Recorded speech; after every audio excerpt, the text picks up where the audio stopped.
This army commander completely humiliated the third prince, calling him rubbish and a rat just because he is the son of a concubine. The boy is usually weak and always suffers abuse, but not this time. A suffocating and murderous aura almost crushed the soldier. Then the prince picked up a twig and said that insults must be paid for with one's life. Actually, this story begins a little before all that. This is Prince Callion Lane Caris, son of a servant and a lord, third in line to the throne of Caris, the most powerful nation on the continent. He's weak, humiliated and completely alone inside the palace. His half-brothers barely acknowledge his existence. The knights call him a rat. Even the servants walk cautiously around him. What nobody knows is that everything has just changed. Inside that fragile body, he is no longer the same Callion. He is Baron Secretia, a king who lost everything. In his previous life, the Baron ruled Secretia with strength and honor until an object called the Axis of Time appeared in his palace and triggered an impossible war. Allah demanded the object, Secretia refused. The war began far too quickly. Since Callis had been waiting for an excuse all along, the Baron fought till the very end and was defeated by Commander Arson on a devastated battlefield. The man behind all this was the Mad King of Caris, Planche. Then the Baron woke up here 10 years before the war, inside the body of a prince from the enemy country itself. He has a window of opportunity and it is closing fast. The original Callion will be killed in a month or two before he turns 15. The one who ordered it is the queen of the palace herself. Baron knows this. He also knows a secret that not even the loyal servants are aware of. Callion was a magician. Baron carried within himself a rare and unstable energy that he still could not control. If he tried to use it at that moment, he might end up weakened before the real challenge even began. With no more time left to run away, he decided to change his attitude.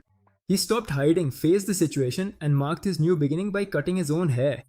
He stops looking at the ground, and when Planche throws a knife at his servant during breakfast, Baron catches it with his bare hand, bleeds, smiles, and silently places the knife next to Planche without saying a word. The second prince doesn't know what to make of it. He had never seen anything like it before. The next step is even bigger. In the training grounds, Commander Pavel, a knight loyal to the family who supports Planche's power, calls Callion a bastard rat in front of everyone. The old Callion would have stuck to the wall and apologized. Baron smiles, picks up a tree branch and asks Pavel exactly what his duty is. And before the commander can finish answering, he's already leaping behind him. With nothing but a branch, he snatches the sword from the trained commander's hands. Pavel falls to his knees and begs for forgiveness out loud right in front of his own men. He heard him apologizing, assuring that he had no intention of committing treason. When Pavel finished begging the prince for forgiveness, Baron simply looked at him with contempt. Still in front of the prince, with his face turned towards the ground, Pavel thought he would never forget that humiliation imposed by the third prince. Jan, Baron's servant, with a look of astonishment, asked why someone who had gone out to train endurance was showing up with a horse. The servant finished his statement while Baron cheerfully held a black horse by the reins. Baron handed the reins to Jan and told him that he had found the horse on the way and that its name was Corvo. Jan asked where Baron had them. After all the commotion between the prince and the commander had settled down, Baron saw a horse and asked what had happened to it. The horse was reluctant to obey the knight's commands because no one could tame it. It was truly a fierce and strong horse. Then the prince had an idea when he remembered that the horse belonged to Planche. His servant Jan was surprised to see that the Baron had brought Planche's horse all by himself. The prince then said that Planche had allowed anyone to use it and whispered to his trainer to keep what had happened with Pavel a secret. In a trembling voice, Jan expressed his fear that the second prince might find out, but the Baron reassured him, saying that everything would be fine no matter what happened. The Baron once again felt a sharp pain in his heart, which startled his two vassals. With one hand on his chest, Baron thought that he had pushed his body too much. His servant asked if the endurance training was too much for him, and the prince replied that it was not. He had simply enjoyed himself with someone afterwards. Someone who'd been secretly watching the three of them quickly left to avoid being noticed, while the Baron told Jan to go have dinner. In the center of a garden, a seated person was receiving information from another. Holding a flower in their hands, they said that even worms squirm when they're stepped on. Then, crushing the flower forcefully, they stated that no matter how much someone like the Baron tried to squirm, he could not change his origins. Throwing the flower to the ground, he declared that it would not be any fun to simply press and kill, and that for now they would just watch. Once again, the three princes gathered for another meal. Baron thought that he could never get used to that atmosphere, even though he was there every day. Prince Planche showed behavior different from usual, with a thoughtful look. Baron noticed it and wondered why Planche seemed so downcast that day. While sipping his wine, Planche wondered if the Queen and the Viscount would be late because of him and if he was unable to control his expression. Suddenly, the dining room door opened quickly. Everyone stood up from their chairs and turned their gaze towards the entrance, while Baron caught a scent that reminded him of something. Baron was very pleased with the person who entered the dining room. It was the Queen, dazzling in a green dress and a sky blue hair. Sileti Bryson, the second Queen and current sovereign of Kairos, was the real power behind that kingdom. After the previous Queen passed away due to illness, Sileti rose to this position by using a family's influence to control the royal knights. Most of the nobles also supported the Bryson family, and therefore the power of KLC was growing day by day. As a result, the third prince, Callion, became an insignificant figure, even to a mere commander. The Viscount who entered with the Queen informed her how they would deal with Pavel, and she confirmed by saying that they would give him appropriate compensation. Seated at the table, the Queen told the Viscount not to report such trivial matters in the future, and he replied that he understood. The Queen, looking at Baron, wondered why she should bother about such insignificant issues. Baron simply watched her with a serious and cold expression. Everyone at the table remained silent, simply observing the events unfold. Then the Queen called the third prince, Kalyan, who turned his gaze towards her. She remarked that he had grown quite a bit lately. Kalyan offered a slight smile which surprised the Queen given his unexpected reaction. Holding his wine glass, he replied that he had not grown much yet. Kalyan concluded with a smile, saying that surely he would grow much more in the future. The other two princes were astonished by his response. The Queen looked at him with a hint of anger because of that answer. Then the Viscount declared with great enthusiasm that it did not matter how much Callian had grown while he was speaking. Blanche shot an angry sideways glance at Belen. The Queen whispered to her mother, asking why she had not told her anything. Blanche, confused, asked what she was talking about. She explained that it was about a horse which did not obey her commands. Blanche did not immediately understand what her mother meant. When she finally understood, Blanche turned her face away, embarrassed by what had happened. Then the Queen said it would have been good if she had told her earlier, but Blanche replied that she already knew. Blanche grabbed his fork angrily, while the Queen insisted that he had never mentioned that the horse did not obey his commands.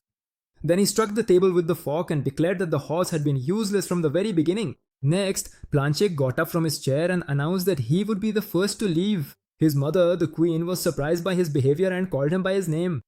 3 weeks passed and the king's birthday arrived. All the vassals were extremely dedicated to ensuring that nothing went wrong during the celebration. Several horses arrived loaded with gifts for the king.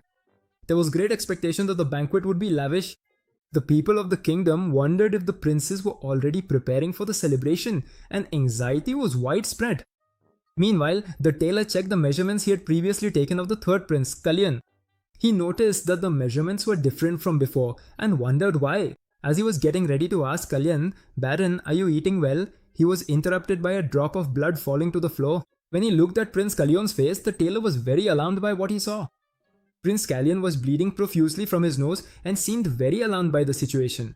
Immediately, all the vassals rushed to help the bleeding prince. The prince's servant shouted for another vassal to bring a cloth, while Kalyan insisted that it was not that serious. Kalyan said it was because he hadn't slept well in the past few days, but Jan, his servant, replied that wasn't the problem. The tailor interrupted, saying that the bleeding itself was not the only problem. He then added that young Prince Kalyan had also lost weight in the past few days and that this loss was visible on his body. The bleeding was subsiding. Kalyan the Baron knew that he had lost weight lately. With a smile, Kalyan the Baron, trying to ease their worry, said that he had been exercising a lot in the past few days. Kalyan the Baron began to reflect that despite all the work, his stamina only got worse. It always hurt a lot whenever he used mana. Kalyan the Baron believed that there must be some problem with his own heart. The tailor, irritated, said that this was not something to be taken lightly and asked if he had got himself checked. Kalyan the Baron replied that it was not necessary. Kalyan the Baron wondered why he had to have a nosebleed in front of so many people. The tailor tried to counter the prince's ideas, but Kalyan the Baron firmly insisted that he was fine. Then John said that he could not be at ease with the situation and that the reason for the bleeding was because the prince kept picking his nose. He went on to say that it must have been difficult for the prince to tell everyone about such a personal hobby. The Baron of Kalyan was left astonished by what his servant was saying, while the vassals whispered among themselves. Jan concluded by stating that the prince ate well and exercised very well, and that the bleeding must be due to his hobby. The tailor agreed, since Jan knew the prince better than they did. Then Jan looked at Prince Kalyan with a smile and winked at him. Kalyan, being sterile, still did not understand. Prince Kalyan then remembered the day when Jan had been worried about his situation. On that occasion, Kalyan had told Jan that he could use magic and that his health problem was due to mana. The prince, with an expression of astonishment, wondered if Jan intended to ruin his image in such a way. However, he felt relieved when he realized that his servant had found an excuse to get them out of that awkward situation. Then the tailor reiterated that he would fix the clothes as he had promised earlier. He expressed some apprehension because he did not have much time. Jan, however, assured him that the prince had other engagements first, which would give them enough time. The tailor left satisfied, relieved to have time to finish his tasks, while Jan whispered, calling for the prince. The prince asked Beren, his voice slightly trembling, if the long-awaited day had finally arrived. Beren remained thoughtful, consumed by anxiety about what was to come.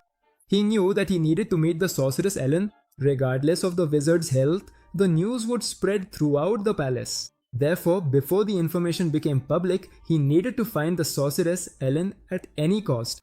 When lunchtime arrived, they went to the designated place but were informed that due to an urgent matter, lunch had been cancelled. Instead, the meal would be replaced by individual meetings with each person.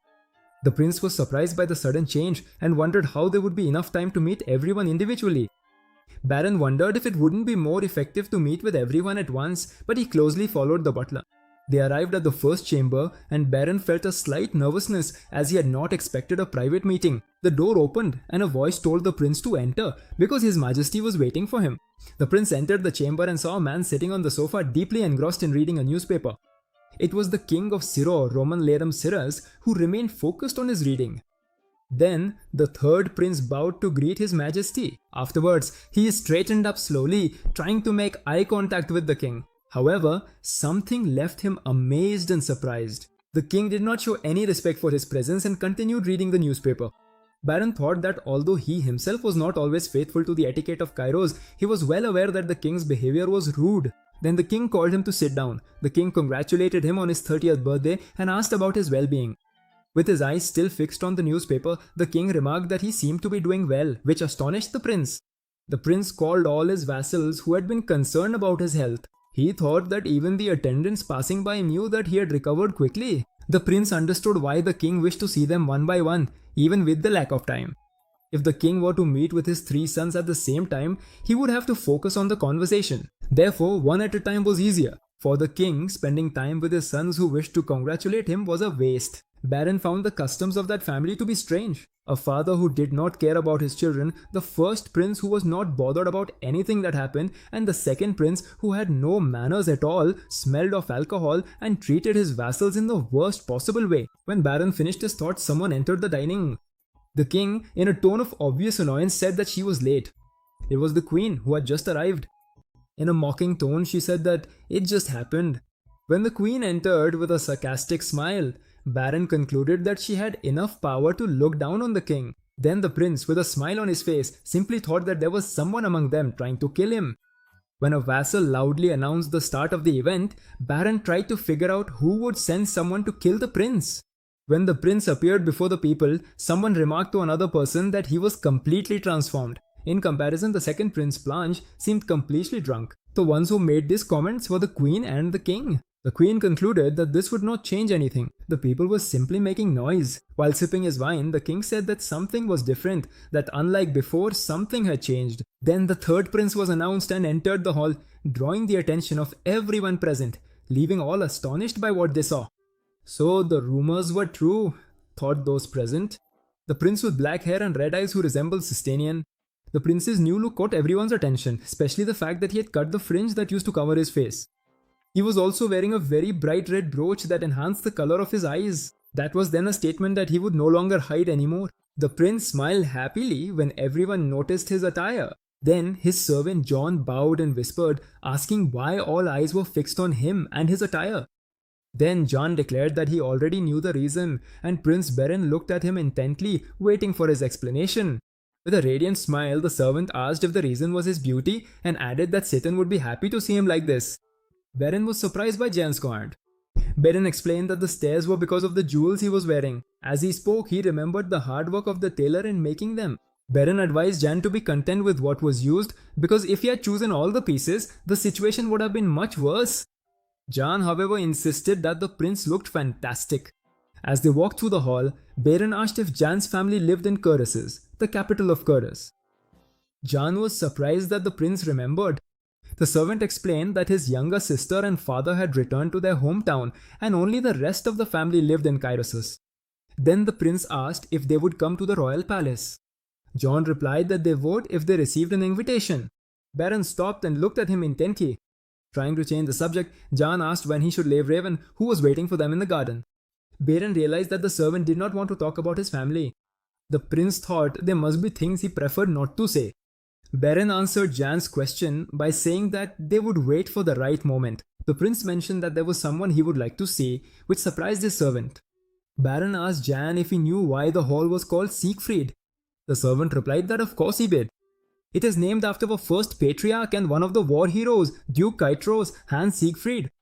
The ducal Siegfried family, the only one in Cairo, despite possessing great power, had remained loyal to the royal family for more than 500 years, with an unwavering commitment to defend the territory of Sistania. Beren remembered being impressed when he heard that story while he was in Beren. Then Jan asked if by any chance that was the person the prince wished to see. Before Jan could finish his question, the answer revealed itself. At that very moment, a burst of laughter caught both their attention. A man remarked that Siegfried's Summer Night is always a classic. Then Jan pointed to the prince. He is right there. It was Duke Slimon, Hans Siegfried, a very elegant man with a well-groomed beard, long hair, and a captivating smile. Beren felt satisfied to see people from families with such lasting loyalty. Prince Beren subtly began to emit his magic, testing the Duke's perception. Slimon quickly noticed the emanation of magic in the surroundings. He turned his face directly towards the third prince. Making eye contact with Beren, Slimon realized that the magic was coming from him. Beren stopped the emanation of magic. He was satisfied. As expected, Slimon had detected it instantly, even with such a small amount of power flowing. Jan then commented that the Duke was showing interest in the prince. The prince knew that Slimon was one of the 5 master swordsmen of the continent, so there was no way he wouldn't notice. Beren said that it was still too early for that. He asked Jan to act as if he hadn't noticed Slimon's gaze, turning away and stepping out of the Duke's line of sight. Then Slimon watched them as they walked away, fully aware that the power was emanating from the young prince. Shortly after, the king raised a toast, thanked everyone for their presence and congratulations, and invited all to enjoy the evening on behalf of Kairos. Then Beren and Jon jumped out of the window using a rope they had prepared beforehand and headed towards the garden. There, the Planche horse, known for its disobedience, was waiting for the third prince. However, under Beren's orders, the horse seemed calm and gentle and even received praise from the prince. Jan, however, warned Beren not to be fooled. But upon observing the horse's behavior in Beren's presence, Jan admitted that the animal was truly intelligent. The servant asked if they should head to the main gate, and the prince replied yes, because for now no one entered without an invitation. As they approached the gate, they noticed a commotion among the guards and a visitor who claimed to have travelled from very far away. But even so, a guard informed him that he could not enter and asked him to leave. Beren observed the entire scene. The prince was surprised to recognize the visitor. The visitor asked the guard if the refusal to enter was because of the lack of an invitation. It was Ellen Munsell. All the guards were left stunned upon discovering the identity of the man on horseback. They got frightened and started whispering among themselves. Then one of the guards insisted that even knowing who he was, he still needed an invitation. Elon then smiled from under his lord. He remarked to the guard facing him, "What a shame. So Kairos judges the class of its guests by their appearance." Beren, who was listening to the conversation from afar, was amazed by the words of the magician. Beren reflected on how difficult it is to judge people by their clothing. However, he realized that Aelin was not criticizing just for the sake of it. It seemed that the magician was looking for an excuse not to enter Kairos. Then, Aelin turned his horse around and announced that he would return soon. Beren watched the magician ride away, thinking that he could not let that opportunity slip by. His servant, as if reading his mind, reminded him that the king's orders forbade anyone from leaving during the festival. While Aelin was slowly moving away from Kairos, Beren thought that if things continued like this, they would lose him very soon. Baron ordered Jan to do whatever was necessary to stop the guards, while he himself rode quickly towards the gate. Moving away from Jan, who was trying to call out to his prince, Baron simply urged his horse to go faster. The guards in front of the gate ordered the prince to stop his horse immediately. They reiterated that leaving was forbidden by royal decree. With great skill, the prince's horse leapt over the soldiers and continued quickly towards the exit. The guards were astonished by the scene and the speed of the horse. Shouting at the top of their lungs, the guards announced that the prince had left Kairos. Then the guards hurried to fetch their horses and immediately followed the prince. John, still stunned by everything, did not know how to help the prince in that situation. He remembered the prince's order to do whatever it took to stop the guards. Then Jan motivated himself and told himself that he was Prince Kalyan's assistant and that it was his duty to protect him at all costs. In an act of bravery, he shouted to all the guards to stop immediately. Jan declared that Duke Siegfried had permitted Kalyan's departure. One of the guards retorted by asking who he was to use the Duke's name in such a manner. Then, letting his hair down, he revealed himself as Saroyan Siegfried. With his hair flowing in the wind, he declared himself the eldest son of Duke Siegfried. Sometime later, someone could be heard having a great time, letting out a loud laugh. Jan, now Saroyan, was sitting visibly embarrassed while someone beside him laughed non-stop. Saroyan, still very embarrassed, said that it was nothing to be proud of. Then he called out to his father, the Duke, who, still laughing, said he couldn't believe his son had done something so clever. Jokingly, as a father would with a child, the Duke remarked that his son had gone out to look after a child. Then the Duke said that it was a good decision by Jan, but Jan replied that it was not, since His Highness would ruin the relationship between him and the king. Jan's father, the Duke, said that he would not ask what had happened. John was surprised by his father's response and calm behavior. The Duke reiterated that he would not ask any questions about what had happened. Duke Siegfried reflected on the implications. If the prince receives help from the Siegfried family, he will become cautious about our assistance. If there is a relationship where he receives help but is not punished, it would be the same as acknowledging a friendly relationship between our family and the prince. Princeton will surely criticize this. All of this will probably be suppressed as if nothing ever happened, Duke Siegfried concluded. Prince Baron was still chasing the magician Elan and nearly caught up with him near a fountain. Ellen noticed Baron's presence and remarked that it didn't seem like the prince was there to criticize him for not receiving an invitation. The magician asked why the third prince of Kairos was following this old man. A baron then recalled having heard that upon reaching the seventh circle, aging would reverse. It seemed that this was true. Prince Baron then said that it was already late and asked if Elan would simply return. Elan replied that when he tried to open a closed door, the threshold still seemed too high for him. Baron did not understand what Elan meant by that, whether it was a hint or not. He only knew that he could not do anything for him. Baron then said that Elan had gone to a closed door when another one was open for him. He asked where the magician had kept the invitation that had been offered to him. Face to face with Elan, Baron declared that he himself was blocking the wind and had forgotten to clean the dirt from the threshold. He added that he had not expected the guard's mistake. The magician was astonished by the way Baron spoke, wondering whether the prince was being honest or simply brazen. Then Ellen gave a small smile, thinking that Baron was a very amusing prince. Looking at the prince, Ellen remembered that when she saw him for the first time, Baron's gaze did not seem like that of a 14-year-old boy. Then she noticed the prince's hand. Ellen noticed something different about the prince that instantly caught her attention. Ellen called out to the prince, who waited for her to finish speaking.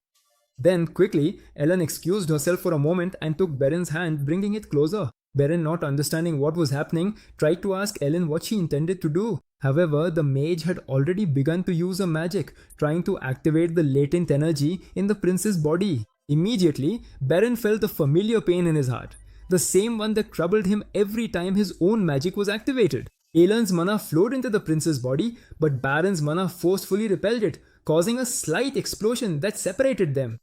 The horses were startled, stepped back, and Baron continued to feel an intense pain in his chest. Then, Elan remarked that even with the doors closed, the wind cannot be completely blocked. Baron understood that the mage had already sensed the true condition of his body. Repeating Elan's words, he questioned, "The wind cannot be blocked?"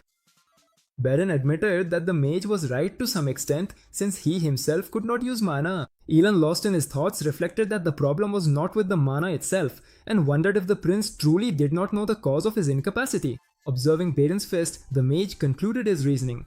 If he does not know that the real problem lies elsewhere, then Ellen stared intently at Baron, clenching his own fist firmly. The Carries treated the mages with disdain despite being descendants of dragons. The great mage Elan had come of his own accord with the intention of deceiving them. However, he found himself in an encounter with the young prince who followed him towards an uncertain fate. Then, Elan asked why the prince wished to see him. Beren, still out of breath from the rapid turn of events, began to speak. He knew that any lie would be detected by the mage, so he decided to be honest with Elan. Beren dismounted from his horse and, approaching the mage slowly, told him that he would like to know his name. Then the prince concluded that he believed his life would soon be in danger. Elan, seeing the prince speak, thought, "It's not that I'm unaware of the third prince's situation, it's just that everyone hates him, a prince surrounded by enemies." Suddenly, a spell was cast around the two of them, surprising Beren with its speed. While Ellen dismounted from a horse with an agile leap, Beren wondered if it was a silent spell, still amazed by the mage's ability to conjure without uttering a single word. Then Elena asked the prince what his objective was. "Do you simply want to prevent this from happening?" Elena questioned. "Or are you trying to get rid of the real cause?" she asked again. The prince replied that for now he was only trying to prevent it from happening.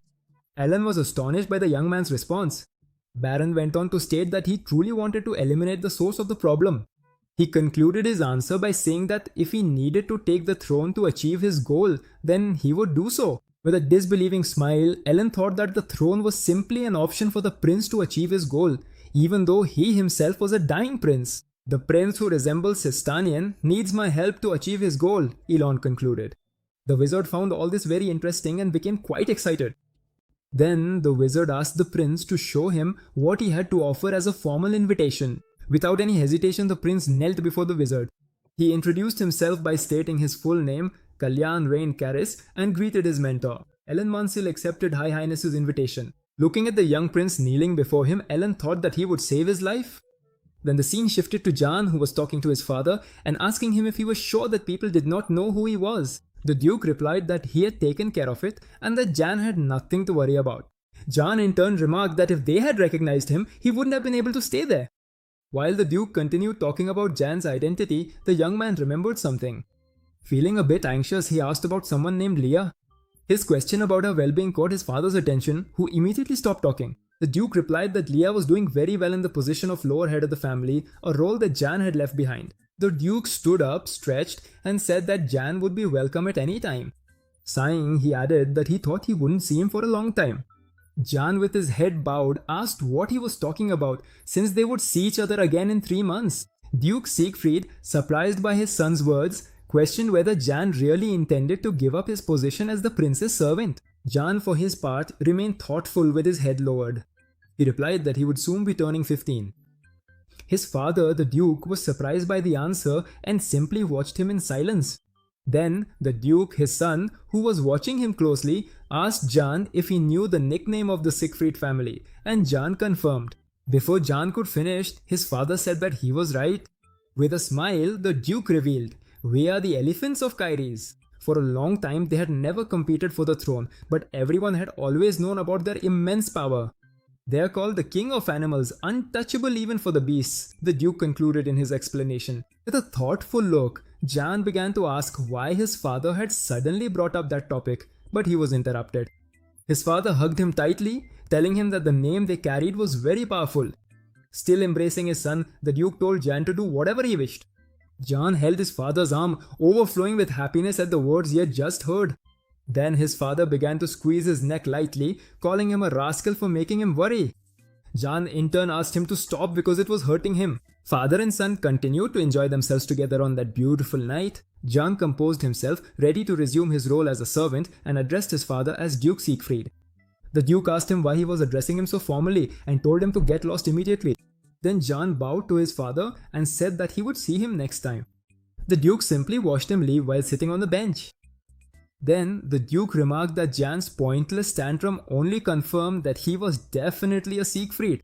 After that, the Duke recalled the moments in the hall when the prince exuded magic and wondered when he had grown up so much. While observing the night sky under a beautiful full moon, the Duke wondered what the prince was really planning. The day dawned splendidly, with a sky as blue as the sea dotted with clouds as some horses approached. A carriage entered and people could hardly believe what they were seeing, wondering if that crest was really what they thought it was. The crest displayed 7 red flowers and a silver staff. A lady remarked to a man that she had heard Elon Manassil's contract with the Reverend had ended. Then the man asked how Elon was doing in carries. Isn't it an obvious decision since she went through something like this? The woman asked. If it weren't for the king, she would have already left. The woman asked if it was because of the rumor they had heard earlier. The man in turn questioned whether it was true about Ellen Mansell's son. While the man was speaking, someone got down from the carriage. It was Ellen Manasill, dressed in white and black clothes with her hair left loose. She got down and smiled, thinking that her new disciple had prepared something very thoughtful for her. She remembered the young prince's request that she arrive exactly at 9:30. She had also been told that she would have to pass through the open door at that moment. Ellen wondered if His Highness, he was trying to compete with the prison family, and if that was the case, it wouldn't be easy. The Baron was waiting for the right moment to introduce the magician to the nobles and stir up the political game. Then a man approached, expressing surprise at the sudden visit of the magician Manassil. It was a group of vassals who informed him that His Highness was waiting for the magician's arrival. While having tea with an attendant, the king questioned what had been said. The king was having tea with the magician. The king interrogated him because the magician had requested a place to stay. The king asked again if the magician truly wanted a place to stay in Karas. The magician, with great calmness, replied that he did, as he needed a place to stay in Karas. Then the king pondered over the magician's sudden request. To compete with Selid, the king thought he would need a power like that of Elon Manashil. However, the king had not expected the magician to offer himself first. So the king tried to figure out what Ellen might be planning. While taking a sip of tea, Ellen began to say that last night in the square he saw a black cat with red eyes. The king, a bit confused, listened. The magician went on to explain that the cat was intelligent and that he was thinking of teaching it. However, the animal had nowhere to stay, which surprised the king. The king asked what Elon wanted to teach the cat. Elon replied that of course he wanted to teach magic to the cat. And not just that, but he also wished to create an environment that the cat would appreciate. To carry out his plan, Elon would need to help the owner of the house and also organize his own residence. The king was amazed, as Elon seemed to know everything that was happening. Then the king asked if Elon was capable of handling everything. Elon knew that by accepting Callion as his disciple, the prison would not be able to stop him, and therefore he could help the prince without being blocked. He told the king that all these thoughts were actually an invitation from Prince Kalyan. The king slapped his leg and quickly stood up, saying that he would provide a place for the prince to stay. With a smile on his face, Elon thought that the situation was already a mess and nothing could get worse. The king then said that he was curious about one thing. He had heard that the boy was nothing special. Elon asked, "Not special?" In his mind, he thought that even Kalyan's health condition was unusually special. It had reached a point where it was difficult to find anything normal about the prince. The king went on to say that he had heard the boy had many fears, including a fear of horses, but even so, Elon still chased after him. The magician was surprised that the king only spoke about things he had heard from others. The king continued, saying that if Kalyan was special, he would have heard about it. Elena interrupted the king to ask him a question. "Perhaps you do not know the prince's condition?" the magician asked. He went on to ask if the king knew how important the prince is. The king looked seriously at the magician. The magician had his answer. The king knew nothing about the princes. Elon used to say that sometimes attention can be a poison and indifference a remedy. But he knew very well that being busy was just an excuse, the magician concluded. The king was then astonished by what he heard and by the magician's courage.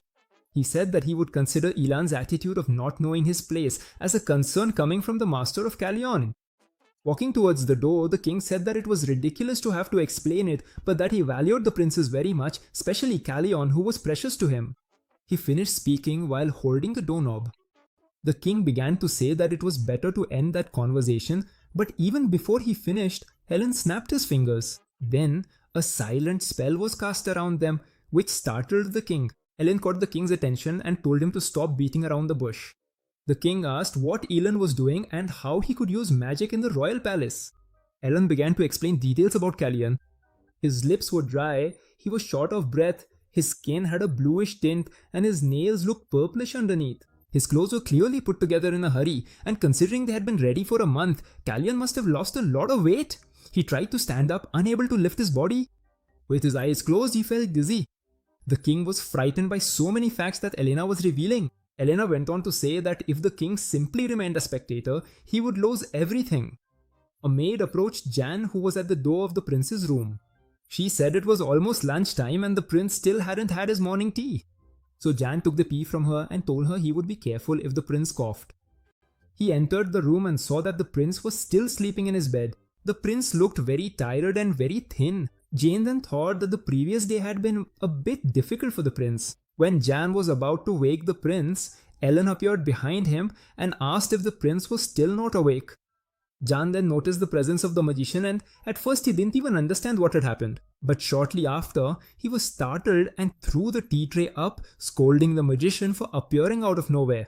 Jan asked how Mr. Manashil could behave in such a manner. Elan replied saying that strangers could not enter the palace without permission.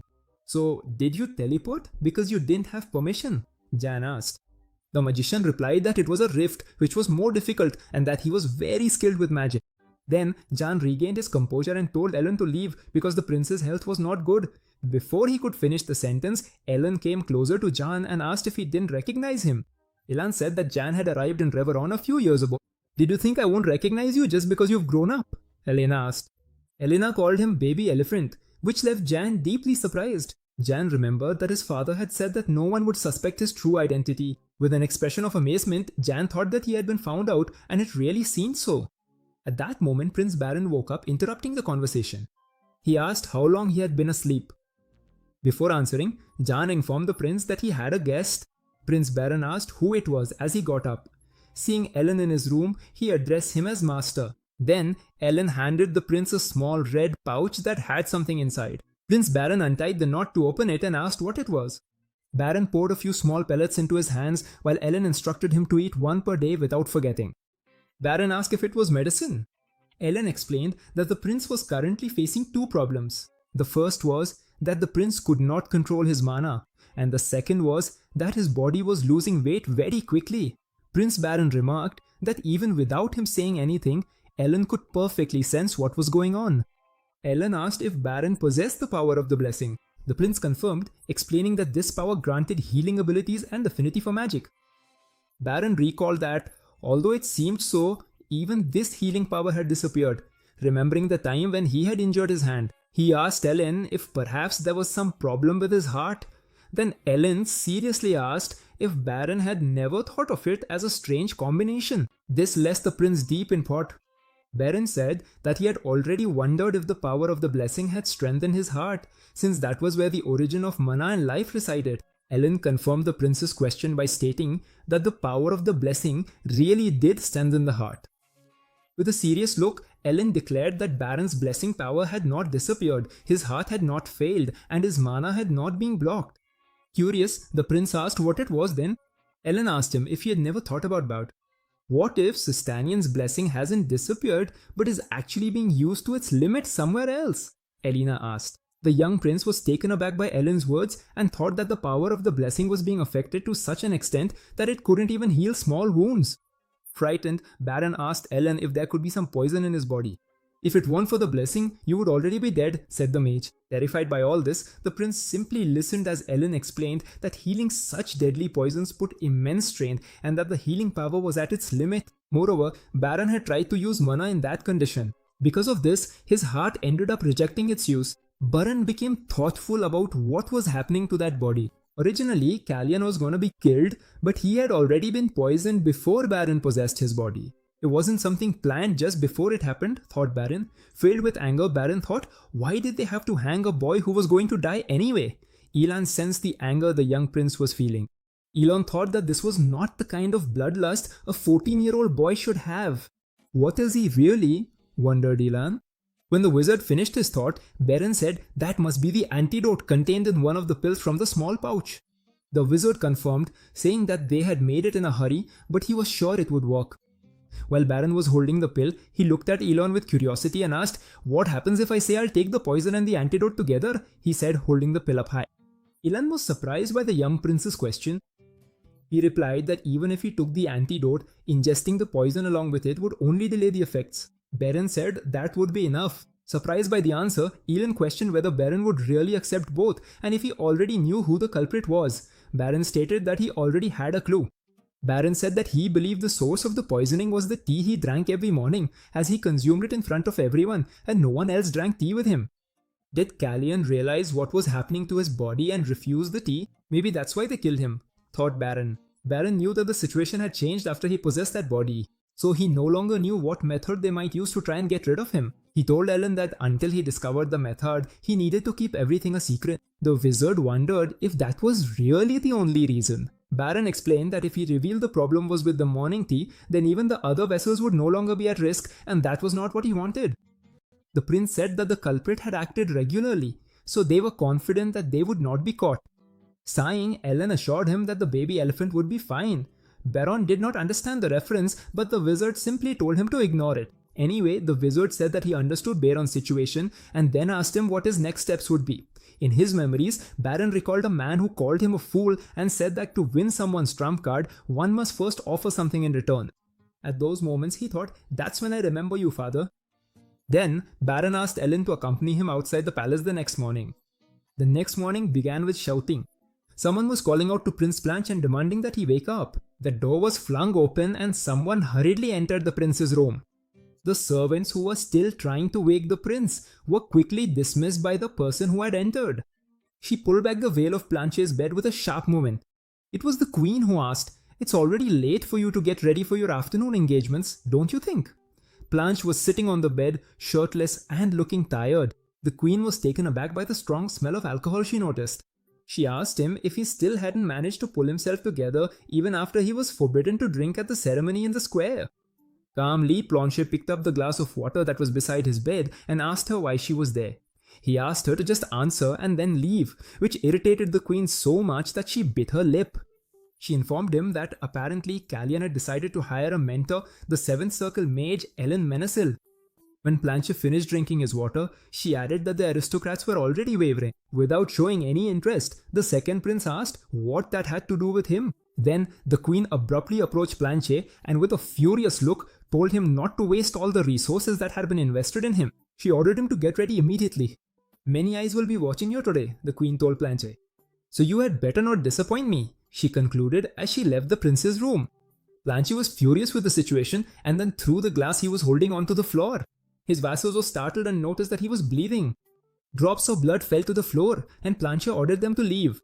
Shouting angrily, he ordered everyone to withdraw immediately. In his mind, Callian's smiling face with his red eyes flashed.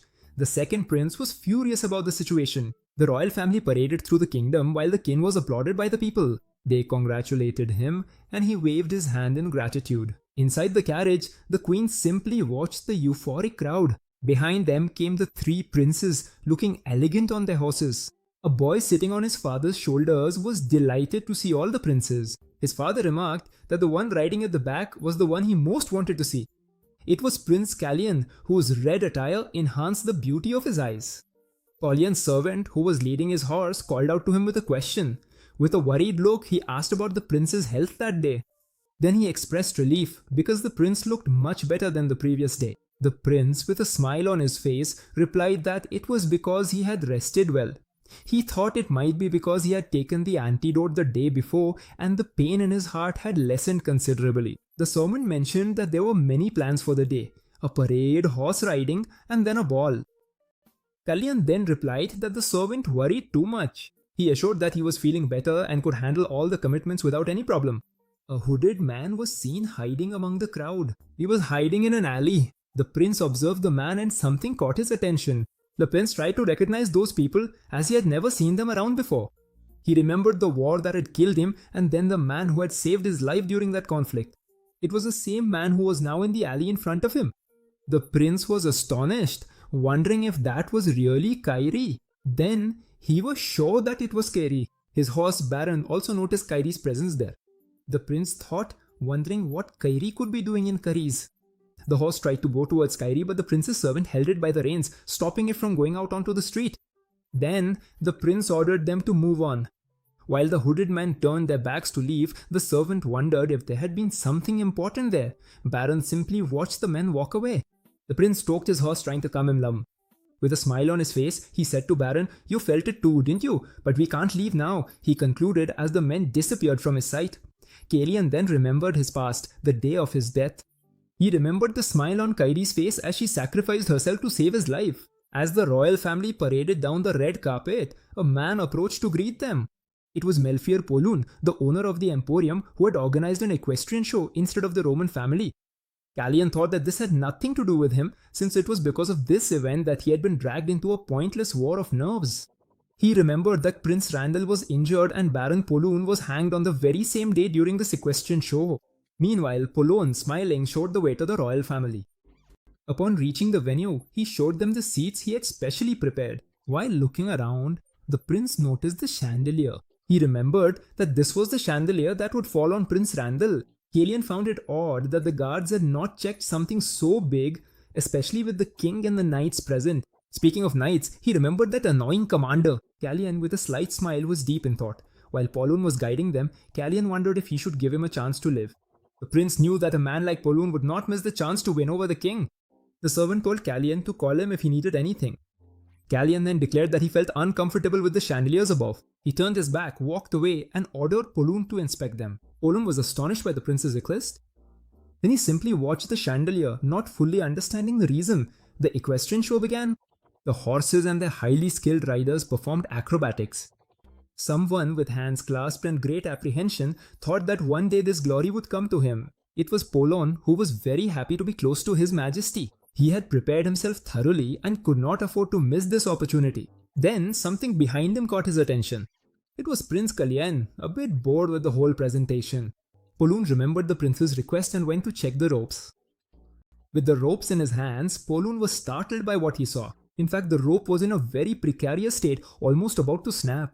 He thought about what would have happened if the prince had not warned him. Certainly, the outcome would have sealed Poloon's fate. As he watched the prince, Poloon wondered how he could have known about the existence of the rope. Poloon concluded that the prince was clever enough to understand the situation and choose what was good for him. He, however, still wondered what made the Baron such a terrible enemy in the eyes of the remains. Then, Poloon turned his attention to the second prince. He was amazed because Planchet did not take his eyes off him. Meanwhile, Prince Planche simply kept watching Poloon with his usual gaze. Planchet then told Poloon to know his place and called him an insect. At the same time, the event host continued his show with great enthusiasm. Up above, in the royal family's box, the atmosphere was about to become tense. Planche declared that the smell of Callian's mother's filthy blood made him feel nauseous. Everyone heard Planchet's words and were left utterly astonished. This even caught the attention of the king, who never paid heed to what the princess said.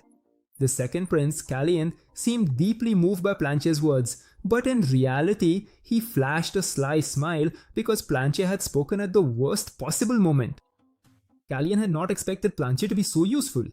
Then the king turned away and let Celeste handle the situation to see how she would fare. Behind the fan that covered her face, Callian was nervous, thinking that she had already warned Planche before. She looked at Planche with a furious glare, but Prince Planche seemed quite calm about it. This startled the queen, who thought that Planche had done everything on purpose. Of all times, why today? She wondered. Quickly, rumors spread that Planchet had uttered unacceptable words in the presence of the king. People became worried because they could no longer openly support Planche since Callian had won the loyalty of the magician.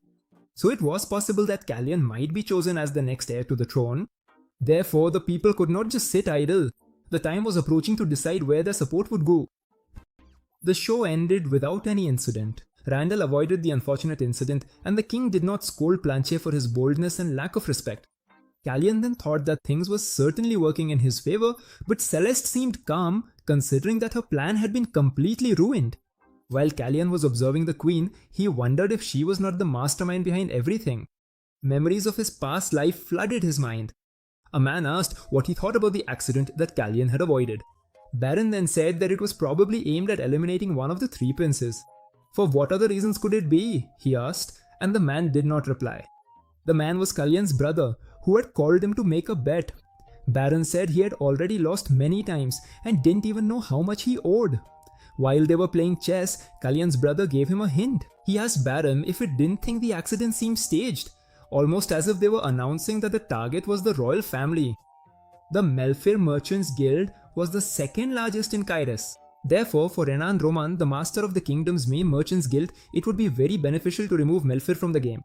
Prince Callion asked his servant what was the most important business of the Pollen Merchants Guild, and he replied that they were known for their diamond mines. Callion then had his answer. With Poland out of the way, the rest could take their place and seize the diamond business. Prince Callion had planned to retire after saving Poland's life, but now he would make Poland pay for the trouble he had caused him. Meanwhile, somewhere Poland was trembling with fear. Then Poland asked his servant to clear his schedule for the rest of the day, which surprised the servant as Poland could not miss the ball. He pretended to be surprised by Planche's audacity so that his servant would do as he asked, claiming that was the reason he would not attend today's engagements. Meanwhile, the vassals were all busy tidying up the palace to continue with the festivities. The king, sitting in his chamber, seemed very worried about something. He was quite upset and deep in thought about everything that had happened. Then he remembered the wizard's words that if things continued as they were, Callian would be just the first of many losses he would suffer. He also recalled Planche's words, saying that he felt disgusted by the smell of the dirty blood of Callian's mother. Many memories flooded the king's mind. Now it was a red-haired woman who was calling him by his name. She was Callian's mother, once the wife of King Romain. She was on her deathbed. Someone burst into the king's chambers and startled him. The vassal said that the queen requested an audience immediately. With that, the queen had already entered the room and walked towards the king. One of the maids, while picking up a cup, said she would prepare tea for the madam. The queen asked if the king had received the guest, since she had not been informed. The king raised his hand, dismissing the servant and the tea. He added that the queen would not take long, which visibly irritated her. King Romain then asked the reason for Salai's visit. As she sat down, Salais declared that House Romain would take full responsibility for the incident. It was surprising that she humbled herself for Planche's mistake. Certainly, she had decided to prioritize her son's reputation. The king thoughtfully brought his hand to his chin and questioned the responsibility. Had she not lost some of her insolence? In response to the king, Selici remarked that the parade that day had been quite impressive. She asked whether Baron Paulen did not deserve a reward for organizing such a delightful event. The king replied that she seemed to have reflected deeply on the matter. Then Silai opened her fan again, covering her face, and stated that she intended to transfer to him the exclusive rights to supply romaine lettuce from the house for the royal stables. She concluded with a smile. The king was astonished, wondering if she would really give up such a lucrative investment. Then he remembered his conversation with Manazil, who had told him that the queen knew she would have to concede something to mitigate the damage. However, she was still not desperate enough to withdraw the knights she had stationed in the palace. The mage went on to explain that she would create a proposal which she considered a fair reward. As soon as she does so, show her that His Majesty is willing to turn a blind eye, concluded the mage. Then the king crossed his legs with a much calmer expression and declared, "Planche and I will enter the ballroom together tonight." This left the queen very surprised and at the same time happy. With a smile on his face, he said that he would be very pleased with this gesture. As per the agreement, Romain and Planche entered the ballroom side by side and Baron Paulen was appointed as the exclusive supplier to the royal stables. Everyone knew that this was the result of Silai's maneuvering to secure his son's reputation. It was unthinkable that the house of Romain would suffer such a blow. The queen was paying the price for Planche's mistake. This meant that Callian was now a big enough threat to force the queen to take action. In Kalyan's chambers, he and his servant Ian were left impressed. With a pile of gifts in his room, Kalyan remarked that people certainly did not hesitate to switch sides. While his servant was asking what to do with the gifts, the prince was quite satisfied to see Planche and Romance losing their influence. Kalyan then replied that he wanted to avoid having his hierarchy taken over by merchants and ordered them to return all the gifts except those from the Archean Enclave and Polyune. As he walked out of his room, he asked them not to forget to make a list of the senders. As he was leaving, Kalyan noticed a gift that caught his attention. It was a very large and very shiny jewel necklace with red gems. This not only amazed the prince, but also all the vassals present in the hall. Then Kalyan asked if it was a horse necklace. He said it was quite specific and asked if Ian had said anything. Ian replied that he had only mentioned that the young man liked Raven. It was an unexpected gift, Kalyan wondered. A jewel for a horse and none for the master? He thought they were testing him. Accepting that gift would mean allowing the sender to settle the owed debt. Then, the sender would send another treasure, this time for the prince, and would consider the favor completely repaid. So the young man thought with a smile that it wouldn't be so quick. He would not be satisfied with just a simple jewel. Kalyan ordered his servant to find out the cost of the collar and send the money to Polon. Then he asked if they were going to buy it. The prince replied that they would not buy it because it was one of a kind. While pointing at a carnivorous plant, Kalyan said that the price for originality went to 8, and Ian took the gift to check the sender. It was from the Arcana Enclave. The prince exclaimed in amazement about the wizards and their sense of aesthetics. While Kalian picked up a paper to read, his servant said that it was quite rare and came with some instructions. It was a magical flower that spread bioluminescent pollen after death, popular among herbalists. At first, the prince seemed not to understand the reason for the gift, but then something clicked in his mind and he smiled as if he had understood. Then his servant asked him if he should send it back to the enclave. The prince replied no, that they would keep it. While the maid was tidying up his room, the young man seemed to have an idea. Suddenly, Ian's shout caught the maid's attention and startled her. In the background, Ian asked if everything was alright, and the prince replied yes, that it had simply slipped from his hand. The teacup had fallen, spilling all its contents onto the floor. Ian ordered one of the maids to clean up the mess. While she was cleaning the prince's clothes, he noticed that the tea had splashed onto the flower. The flower was left partially covered by the tea. While the maid was cleaning, Ian asked if that would harm the plant. The prince replied loudly and clearly that no, it wouldn't, because the tea was not poisoned. The prince's words surprised the maid. Then he asked them to leave the flower pot where it was because he had grown fond of it. Two men mounted their horses and one of them thanked the other for taking time out of his busy schedule. They were the prince and the magician. The magician said that he could not refuse, especially while the young man was risking his life. The magician remarked that the prince seemed much happier outside than inside the palace. The prince agreed. He was about to say that it was his first time, but he changed his words, saying that he was looking for some fun. He needed to remember that he was Kalian now and no longer Varun. He asked the magician if he had really obtained his majesty's permission for this outing. The magician replied that his majesty should be receiving the request at that very moment. Varun was not surprised by the magician's attitude, stating that he felt just as guilty as the magician. He remembered the time he had run away from Ian to go with the magician, who later said that the prince was his apprentice. The prince was pleased and said he would take it as a compliment. Menisil asked him if he was taking the antidote regularly. Varun then looked at the magician with a serious expression and replied that it was so. Moreover, he had taken a dose that very day, and now he was feeling much better. So much so that the poisoner began to panic. All the pieces would fall into place when they walked into the trap, the prince concluded. The magician said that he admired his creativity, suggesting that perhaps the prince had never needed him at all. The prince, however, replied that it was not true. With a smile on his face, the prince stated that nothing would have been possible without the interesting gift the magician had sent him.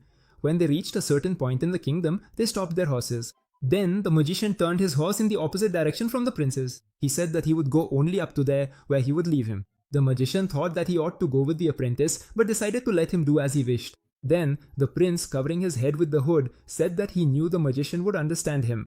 Manasil mentioned that there was a magic shop on Thanyanya Street and asked the prince to meet him there when he finished his work. Starting to spur his horse, the prince said that he would find him there and wished both of them good luck. Then both of them set off in opposite directions. Next, a sturdy man was seen forging a sword. The prince held the sword in his hands and raised it before his face, where the blade reflected his red eye. Riding out from there on horseback, he thought that it would be enough. He sheathed the sword and concluded that he would manage with it until his customized order was ready. Standing in a dark alley a little ahead of the smithy, he thought that to proceed from there, all he needed was information. Secrecy maintained a network across the continent to gather information from other nations. However, these spies did more than just gather information. Each agent underwent years of rigorous training to become an elite assassin. And the people who built this network of assassins were none other than King Daboyan, who was the father of Baron, the prince's former self. He covered his face well with the hood and moved forward through the dark alley where he saw two men who appeared to be drunk. He was already close to the pigeon center on Narasha Street. Baron knew how dangerous the assassins could be since he himself had trained them. When the drunkards passed by the prince, he simply adjusted his hood so as not to be recognized. Now, being one of the princes of the realm, if the assassins noticed his presence there, they would probably kidnap him or do something even worse. The black hair and red eyes were simply too conspicuous. Baron knew that it was best to maintain discretion. Then he entered the pigeon center. It was a spacious place with two visible floors and many birds. As he walked, he realized that the place was even bigger than he had imagined. A young man who seemed to be an employee asked him if he was looking for a carrier pigeon.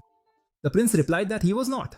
Varun commented that the birds had not woken up yet, which caught the attention of the attendants. The man explained that they were sleepy birds.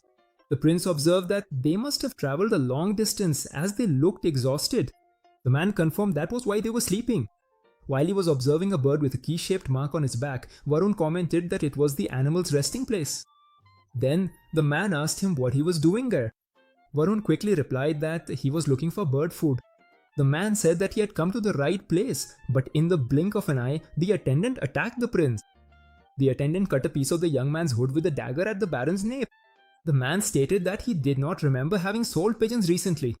Varun thought that this man was not just any ordinary fighter, and Kalyang's body was not prepared to face him.